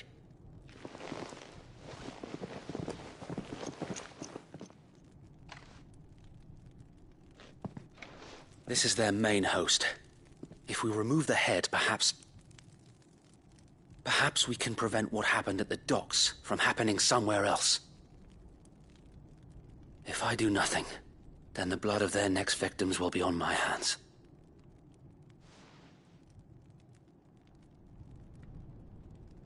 Yours and ours. We too have witnessed the crimes these men who dare call themselves shields have committed in my mother's name.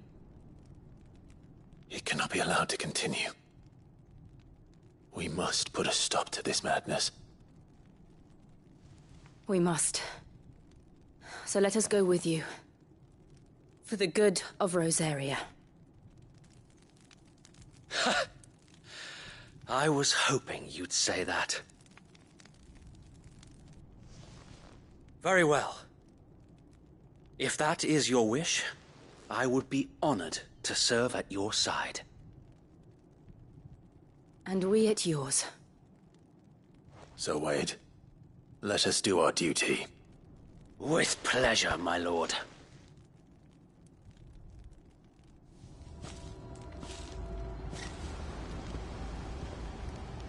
I imagine this endeavor will require more than just our wits. Then let's hope Sir Wade has a good quartermaster.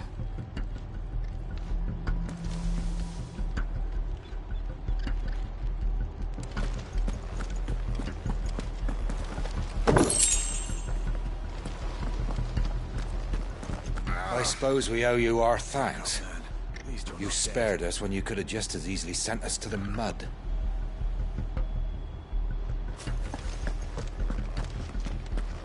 We'll show them that you're telling me that's the Archduke's son?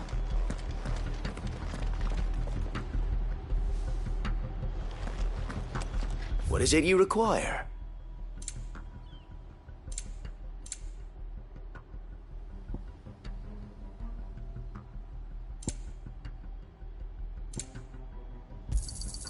Will that be all? It has been an honor. Tell us then, Sir Wade. What is your plan? Nothing fancy. You, Lady Jill and I make for Buick Bridge, and provoke the main host at their encampment. Sensing an opportunity to end the Guardians, the Black Shields will call for reinforcements, who will be met from the rear by parties of my brothers hidden throughout the surrounding hills. This will allow us to wage battle on the bridge without fear of being overwhelmed. While the Black Shields have an advantage in numbers, you see, they prefer to fight in small units, which we can use to our advantage. How small exactly? Small enough, now that I have you and Lady Jill for company. I doubt I could have done this on my own. But until we arrived, that was your plan. You haven't changed a bit. So Wade, the bearers from Old Inn have been laid to rest. Very good. Now make ready for battle. As you command.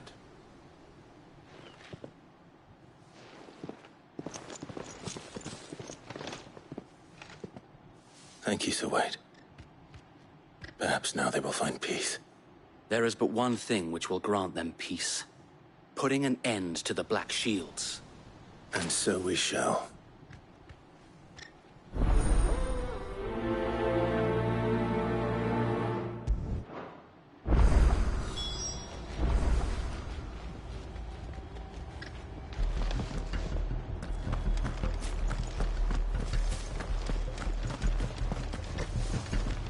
May the blessing of the Phoenix go with you. How long have you been pursuing the Black Shields? Since they burned their first village. We tracked down the bastards responsible and fed their corpses to Stillwind. Suffice to say, that got their attention. It's been a game of cat and mouse ever since.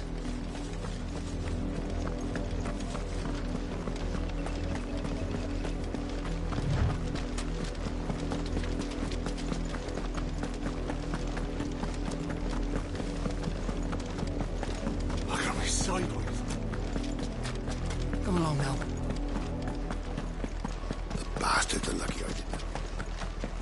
There they are. On your command, my lord.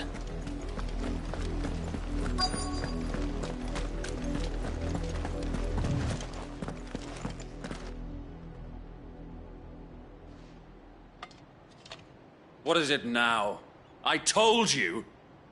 We bear a message for the Vicereine. From the Guardians of the Flame. Ha! You presume to tell us that a pair of filthy vagabonds, a woman and a dog, could guard aught against the might of the Black Shields?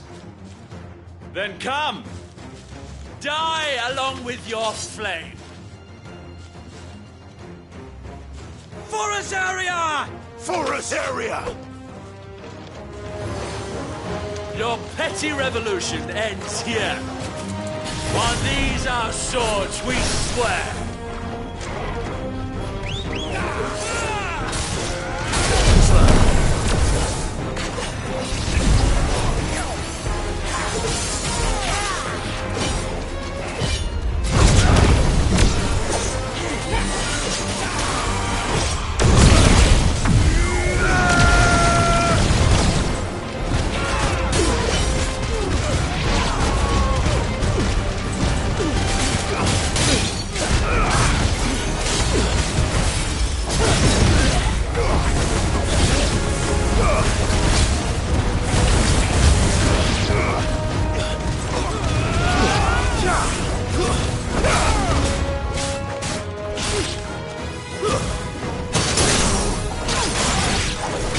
Bloody hell! Reinforcements from the far bank! Another wyvern to fight their battles for them.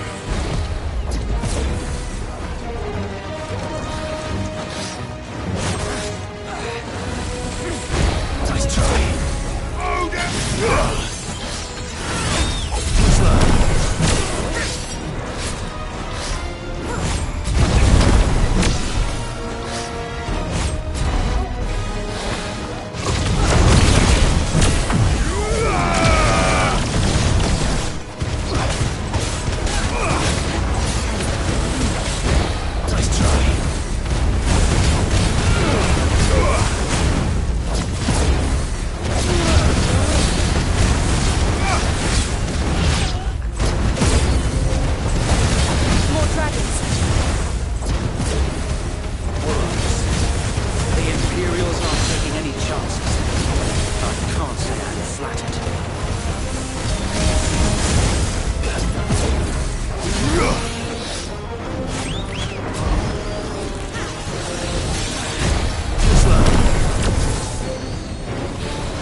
A noble stand, albeit a misguided one.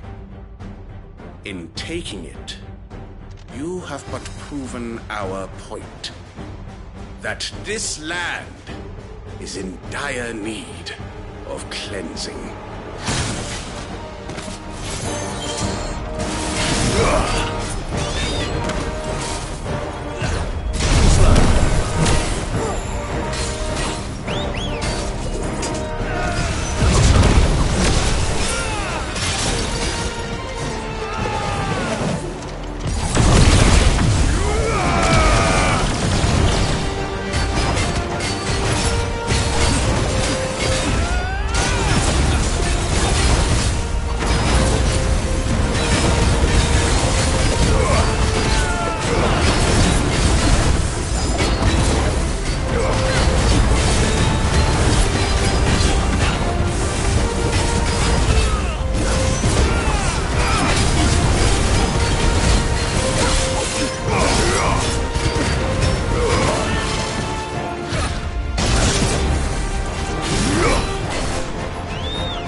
We need to finish this. We finish him.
I don't see any more. Nor do I. The plan worked. It did. It bloody worked. We sent every last one of the rotten bastards straight to the mud! Lord, perhaps this will be enough to stop the Cullings. For the time being, at least. Perhaps. Though I doubt my mother will take this loss well. She'll move swiftly to see her minions' ranks replenished. And then it will all begin again. I often wonder if the nation we once knew is gone for good. Her fields rot. Her people starve. We battled to preserve the flame that was, but for every foe we fell, another springs up in its place. Yet be that as it may, it is still our home, and we must fight for it. As we always have, and always will. For as long as the Firebird's flame burns in our hearts, the Duchy cannot die. And her loyal subjects may dream of a day when the Rosarian standard flies over Rosalith once more. So wait, Think we should fall back to Port Isolde before the garrison sends reinforcements? A sound strategy, my lord.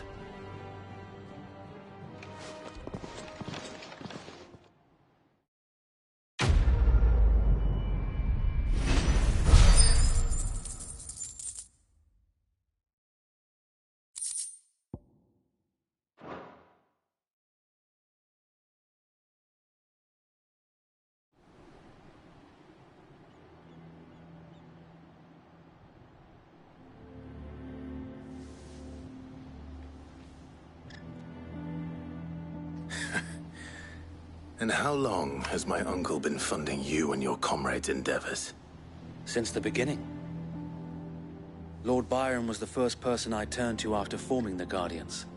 And had I known of this tunnel back then, I wouldn't almost have been hanged by the city guard for trying to sneak over the wall. I suppose a formal request for an audience would have appeared suspicious. And appearances must be maintained. Were the Vice-Regency to catch wind of Lord Byron's involvement in our movement, they'd seize his estate and send him to the gallows, where he would be of no use to anyone. And so, though it sickens him to the soul, he plays the part of the loyal lord, knowing that one wrong move might prove his downfall. It is why he remains ever vigilant. Don't be surprised if he refuses you an audience, especially since you're famously dead.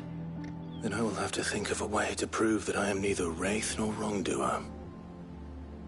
I might have something which could help with the latter. It's the mark of the Guardians. Display it, and those who love Rosaria will know where your loyalties lie.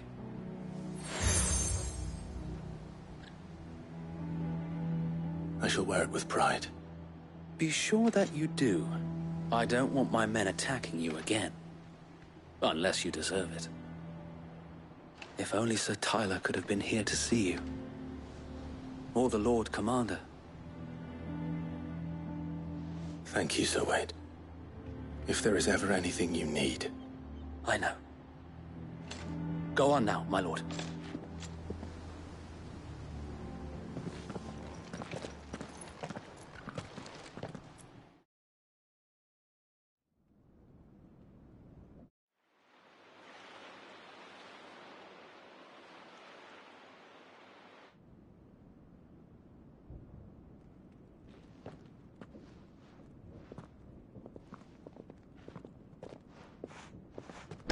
How accommodating. Do you really think they believe we are who we say we are? Not a chance.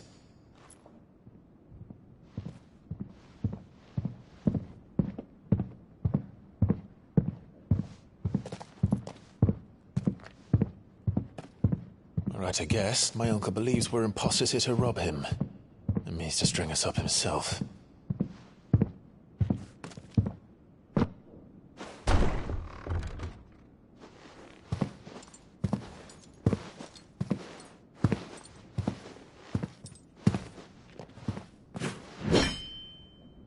Imagine my surprise when I was told my nephew had come to visit.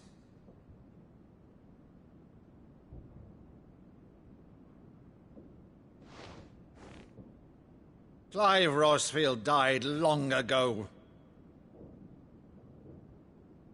And for uttering his name here, you shall pay with your tongue!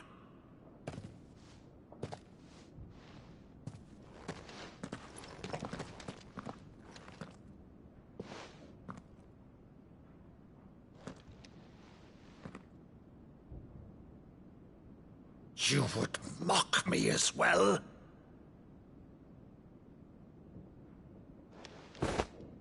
It is I, Sir Crandall of Camelot, loyal servant to Her Serene Holiness, Saint Sybil the Unshod.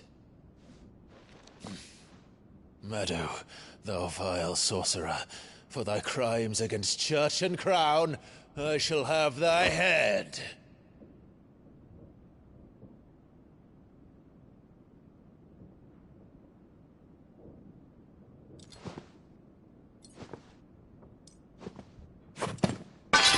Curse thee, infectious flax wench.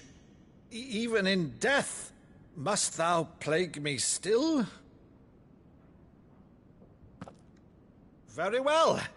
I shall open the gates of hell, that thou might see thy charge once more.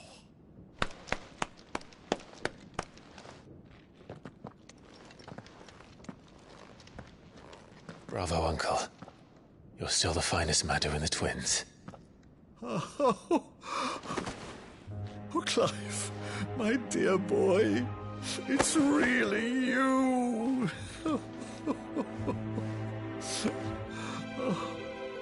You always were fond of that scene from The Saint and the Sanctuary. Never did let me play Sir Crandall.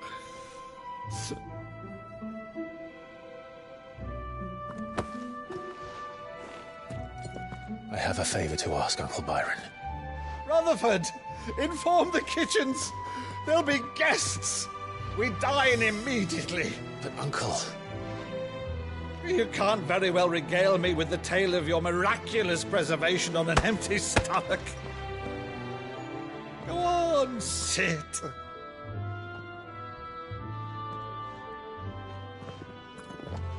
See that you use the good plates, Rutherford.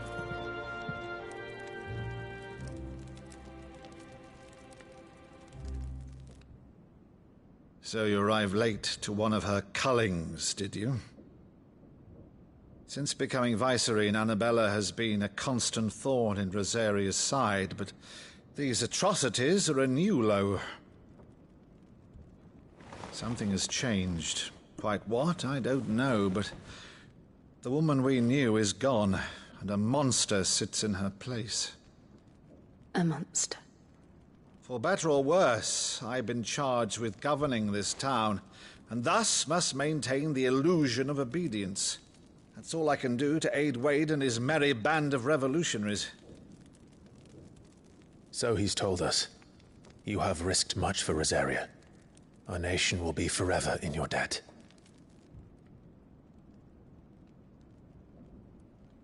It has been 20 years, Clive. The nation your father and your forefathers fought to defend is no more. Perhaps it would be otherwise had I the courage of my brother.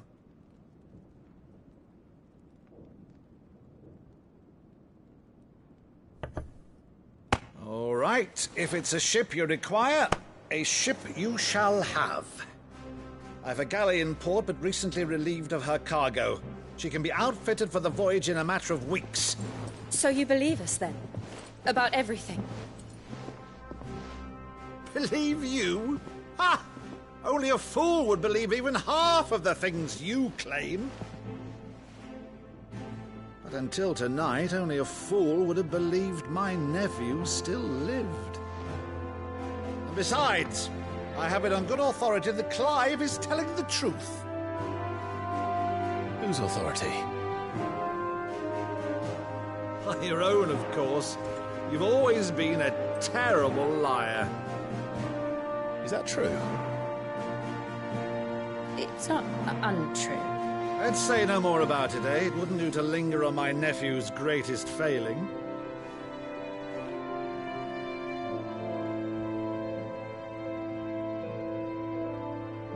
The one thing I cannot believe, though, is all this about you being Sid.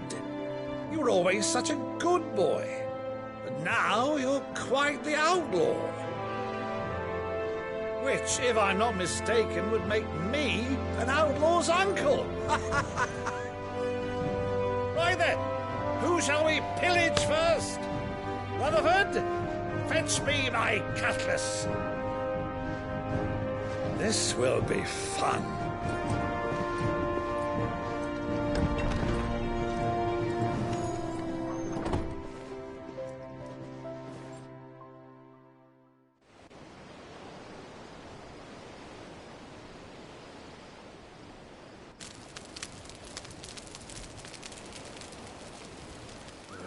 Over there.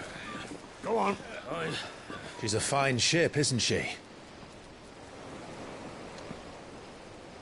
Once outfitted, she'll bear us across the boiling sea to Drustinus in the space of 3 days.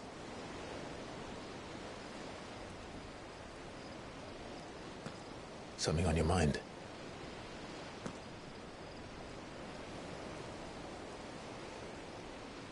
Monsters.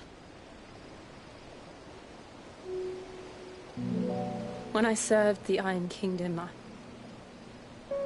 I did so because I saw no other choice. Because once they learned that the lash would not move me, they turned it on those who could.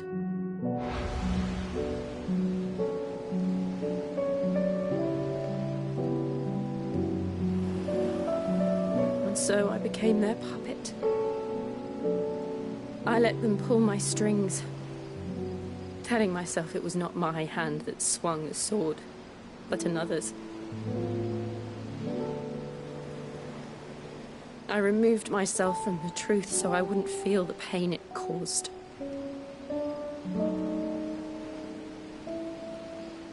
And before I knew it,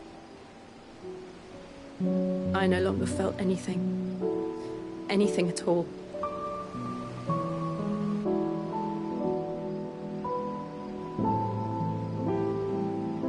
I had become a monster. Jill.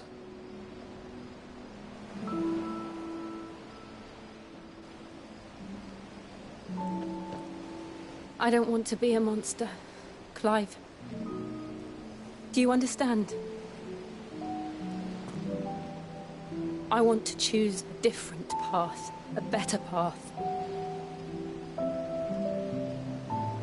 To live on my own terms. But before I can do that, I need to come to terms with my past.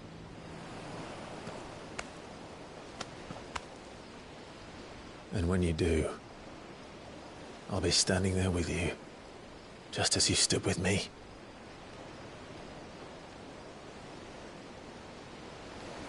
Thank you, Clive. I must atone for my sins.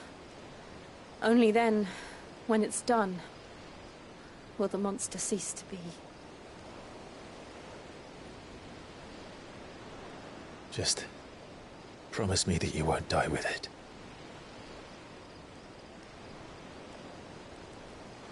Now, let's get some sleep.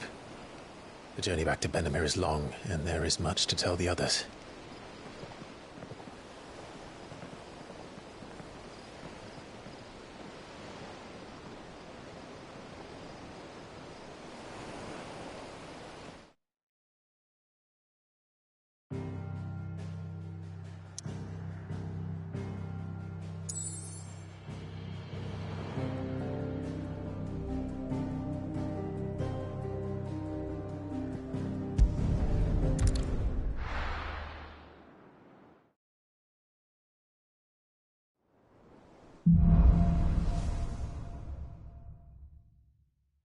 Only the Founder knows what awaits us in the Iron Kingdom. But Vivian could probably make an educated guess.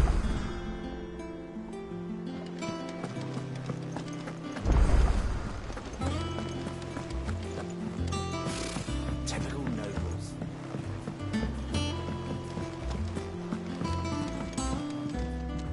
Back again, Lord Rosfield. I'm touched that you should find me such good company. It is not your company, but your counsel that I seek on this occasion. Ever the charmer. What will it be today, then? The Iron Kingdom. I need to know what to expect. You'll soon be setting sail for Drake's Breath, then, I take it. The mother crystal that rises from the boiling sea. There was a time when a true-blooded Rosarian had only to brave the waves to visit it. But then the Ironblood made their move.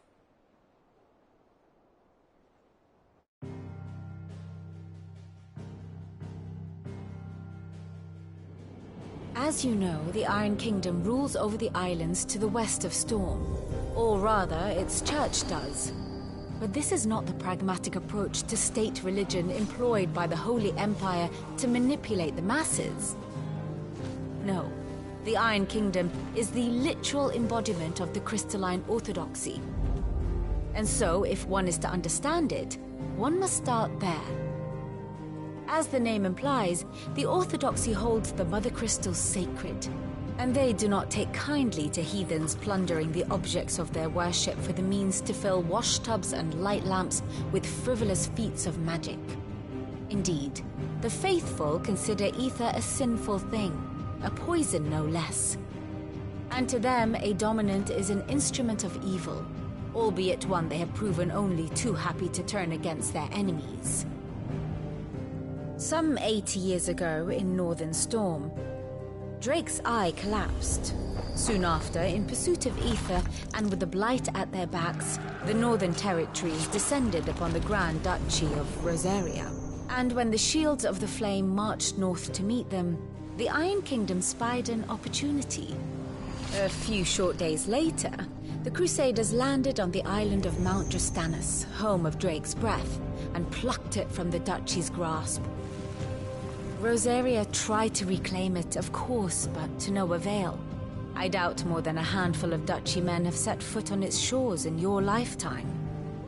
Nor are they like to again, under the Empire's stewardship, meaning the Iron Blood will keep their island, and with it, the foothold they need to march on mainland soil when next they spy an opportunity.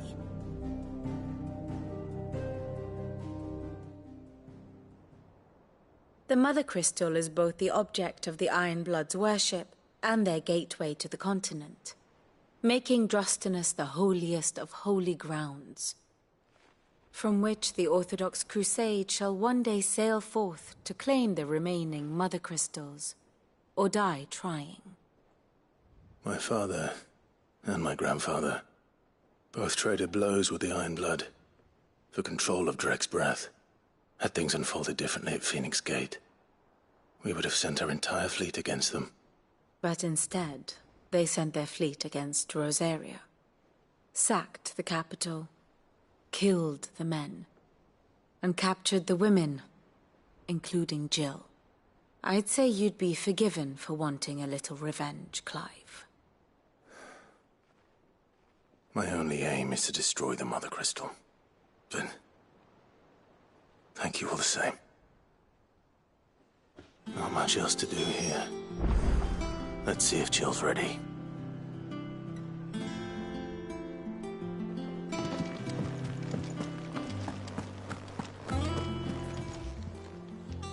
Oh, I wasn't expecting you back so soon. Your benefactors are a generous lot. All yours. Best of luck out there, Sid. Clive. Oh, same old.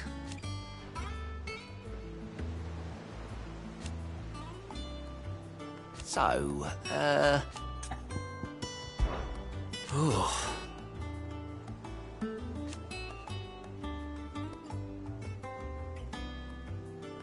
And Sid. But he's still with us too.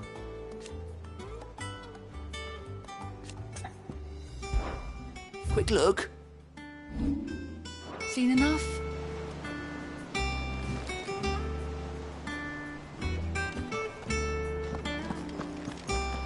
A part of me thought Drake's head might be the last crystal we ever cracked. But I'm glad I was wrong.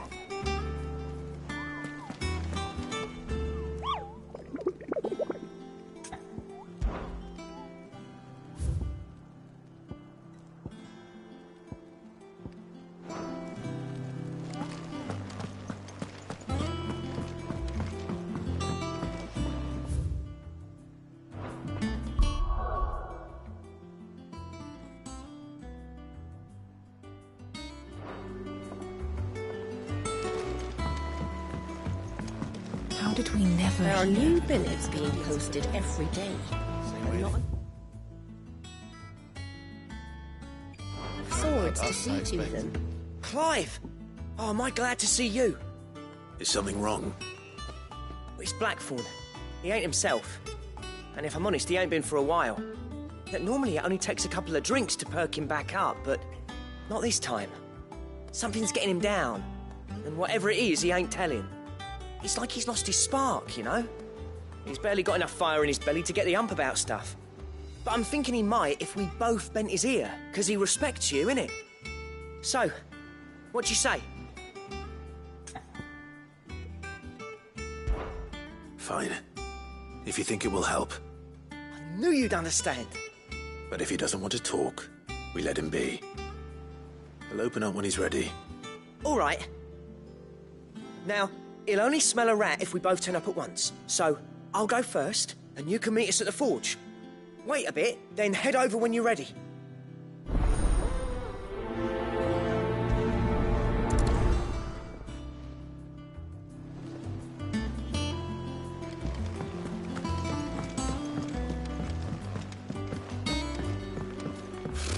Typical nobles.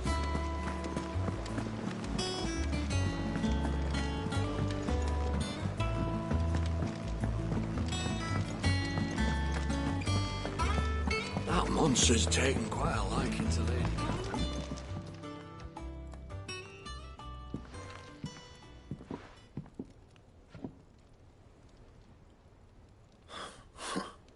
First August, and now you. What are you pair up to? What's it got to do with me? August was worried that something had been weighing on your mind. I thought you might want to talk about it. Did you now? I told you not to stick your nose in my business. What'd you go and do? Clive just wants to help, innit? What's so bad about that? Talk to him. You never know, you might feel better for getting it all out in the open. Please, mate. I'm worried about you. Phil shut you up.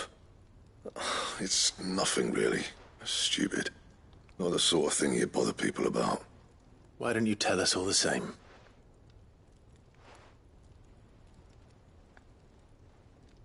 Karen and I have an arrangement.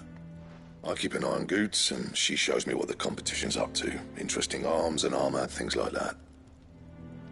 Anyway, the other day, she shows me a cuirass she's come by. Masterpiece of level work. Light, supple, and tougher than it had any right to be. Made my stuff look like heavy, clumsy shit. I should have brought the bastard thing there and then just to study it, but I was too proud. And now every time I reach for my hammer, I'm reminded that I'm not the craftsman I thought I was. There. You happy? You got what you came for? Now piss off. All right. We're going.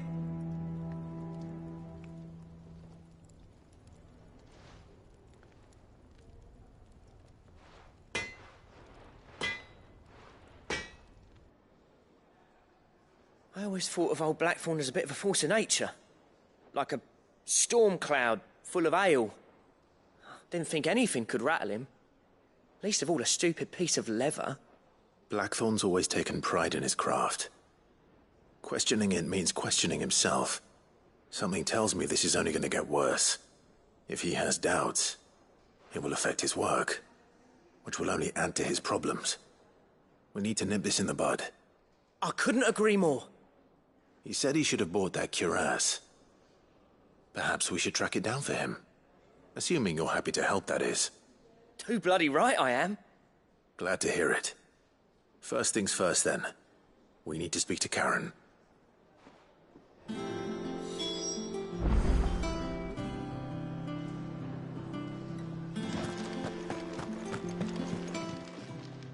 Karen, do you have a moment? Blackthorn mentioned that you'd recently come by a leather cuirass.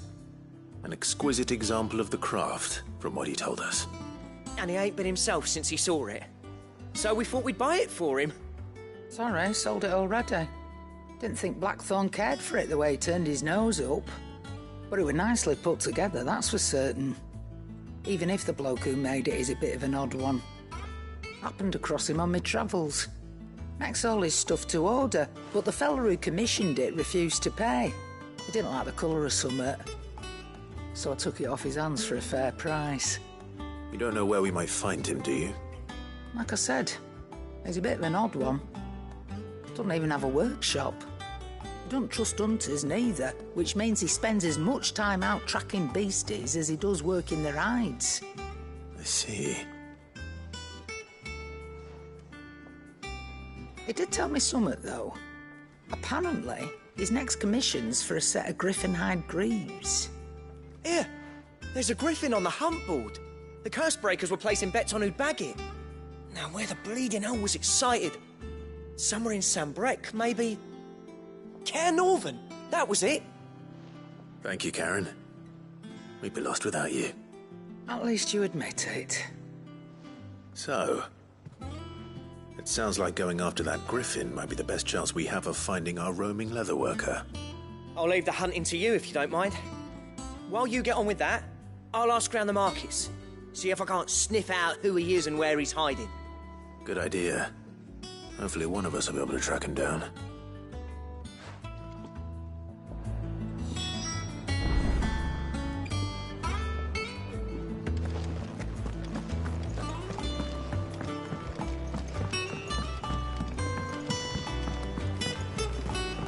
I could have sworn we had a few more.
Good day to you.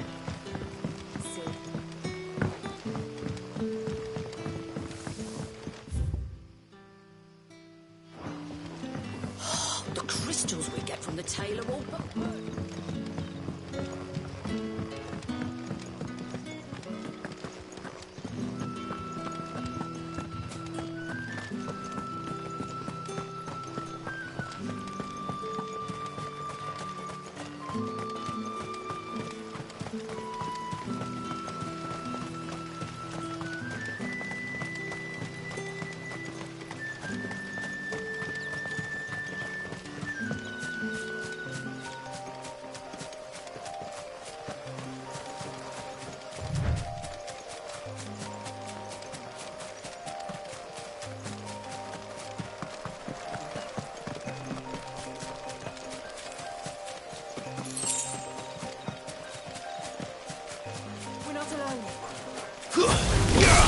Time to fight.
It's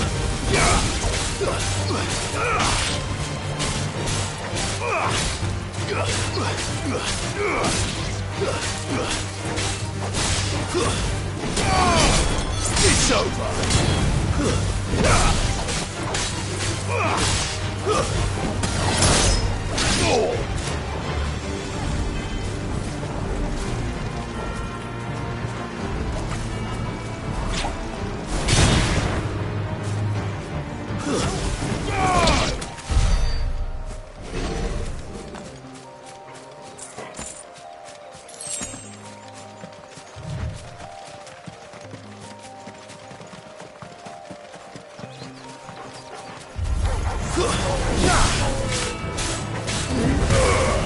It's over!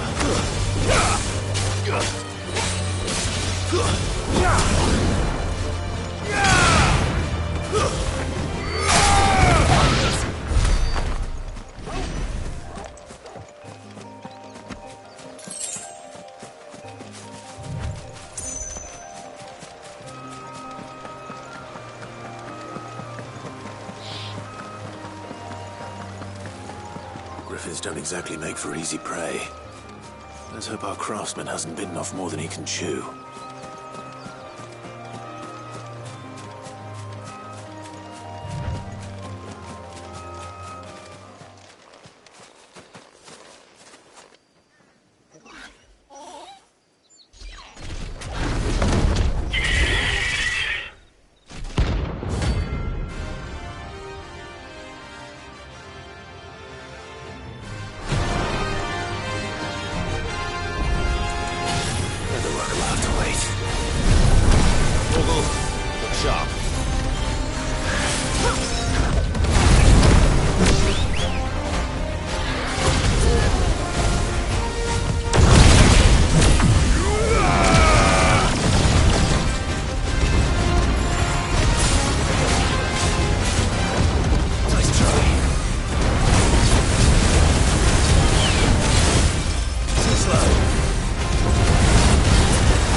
Something there, boy? Oh.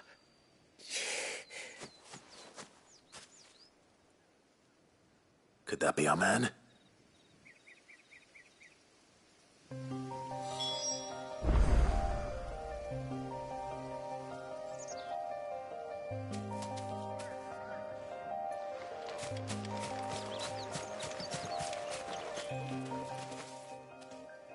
Are you all right? Dare say I'll survive. That griffin caught me before I could get an arrow off. Must have lost sight of me in the grass, though. I'd be dead if it hadn't. More likely than not. The name's Camille.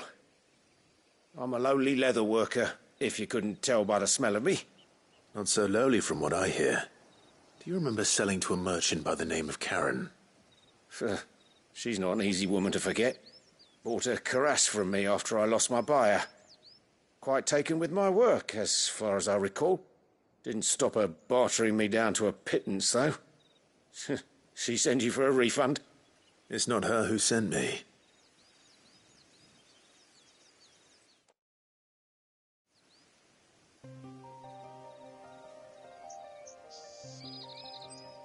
Well, consider me flattered. You should be. He's a master of his art, and not an easy man to impress. Blacksmiths are proud folk. It's a rare thing indeed for one to praise a glorified tanner. And I don't imagine an impressive swordsman like yourself would be getting your steel from any but the best. I'd dearly love to help a fellow craftsman, but... Well, actually, I suppose you could give him this. What is it? Treated leather. Same stuff I used to make that cuirass. If your man's as skilled as he sounds, he'll know what he's looking at. You sure? Well, you did save my life. And thanks to you, I'll be going home with all the griffin hide I can carry. I'd say it's the least I can do. Short of showing him how to make the thing myself, that is. But there are rules against it. Secrets of the trade and whatnot. In that case, I'll see that he gets it. I'd be much obliged if you would. Right. I've got some greaves to make. You send your blacksmith my regards. Will do. And thank you.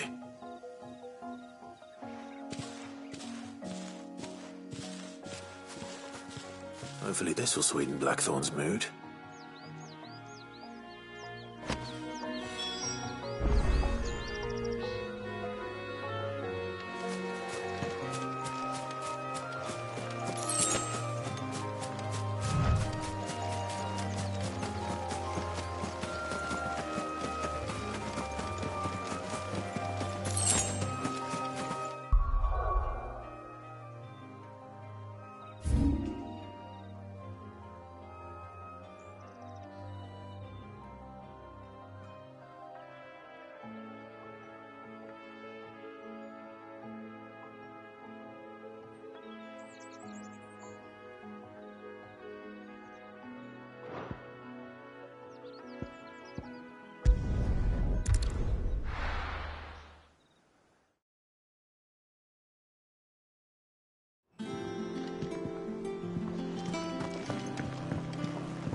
Monster's taken quite a liking to... And with a bit of luck.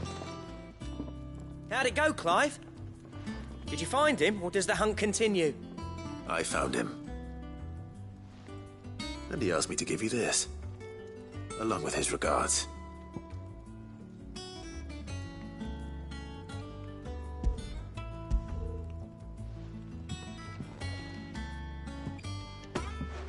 You're joking.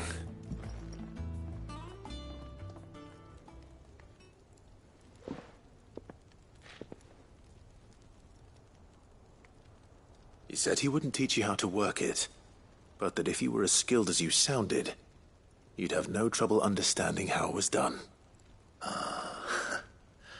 So that's his secret. Crafty bastard. He's layered and cross-grained it. Good few times, too. No wonder it's tough.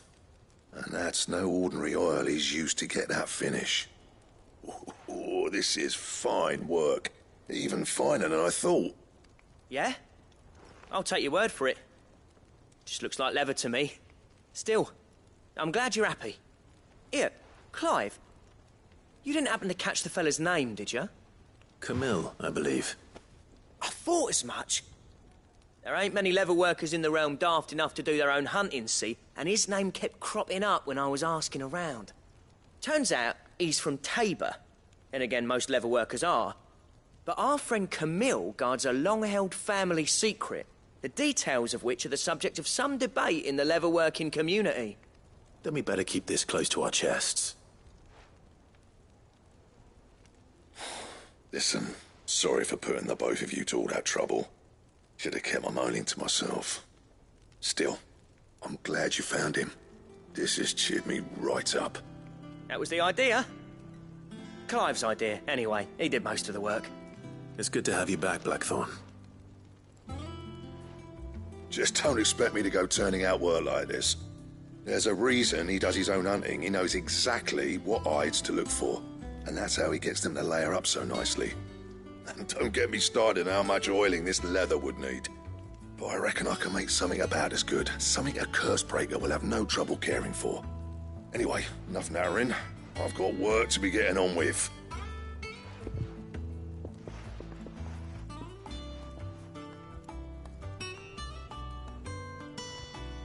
Looks like we won't be needing a new blacksmith. As if there was a better one out there. I wouldn't have been the same anyway. No one spins a yarn like old Blackthorn in his cups. Right, now that's sorted, I've got duties to attend to. Thanks, Clive. You've given me my mate back.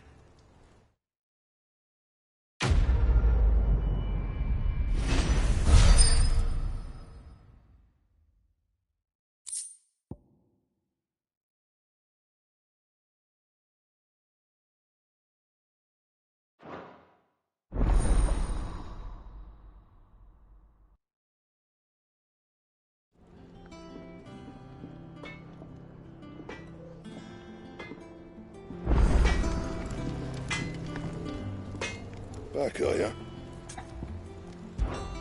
What do you want?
And?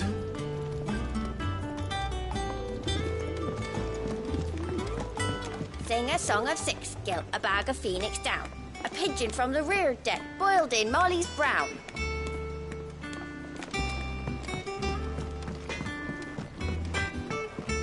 monster's taken quite a liking to Lee. Deadlands wouldn't be half as bad without all the bloody dust.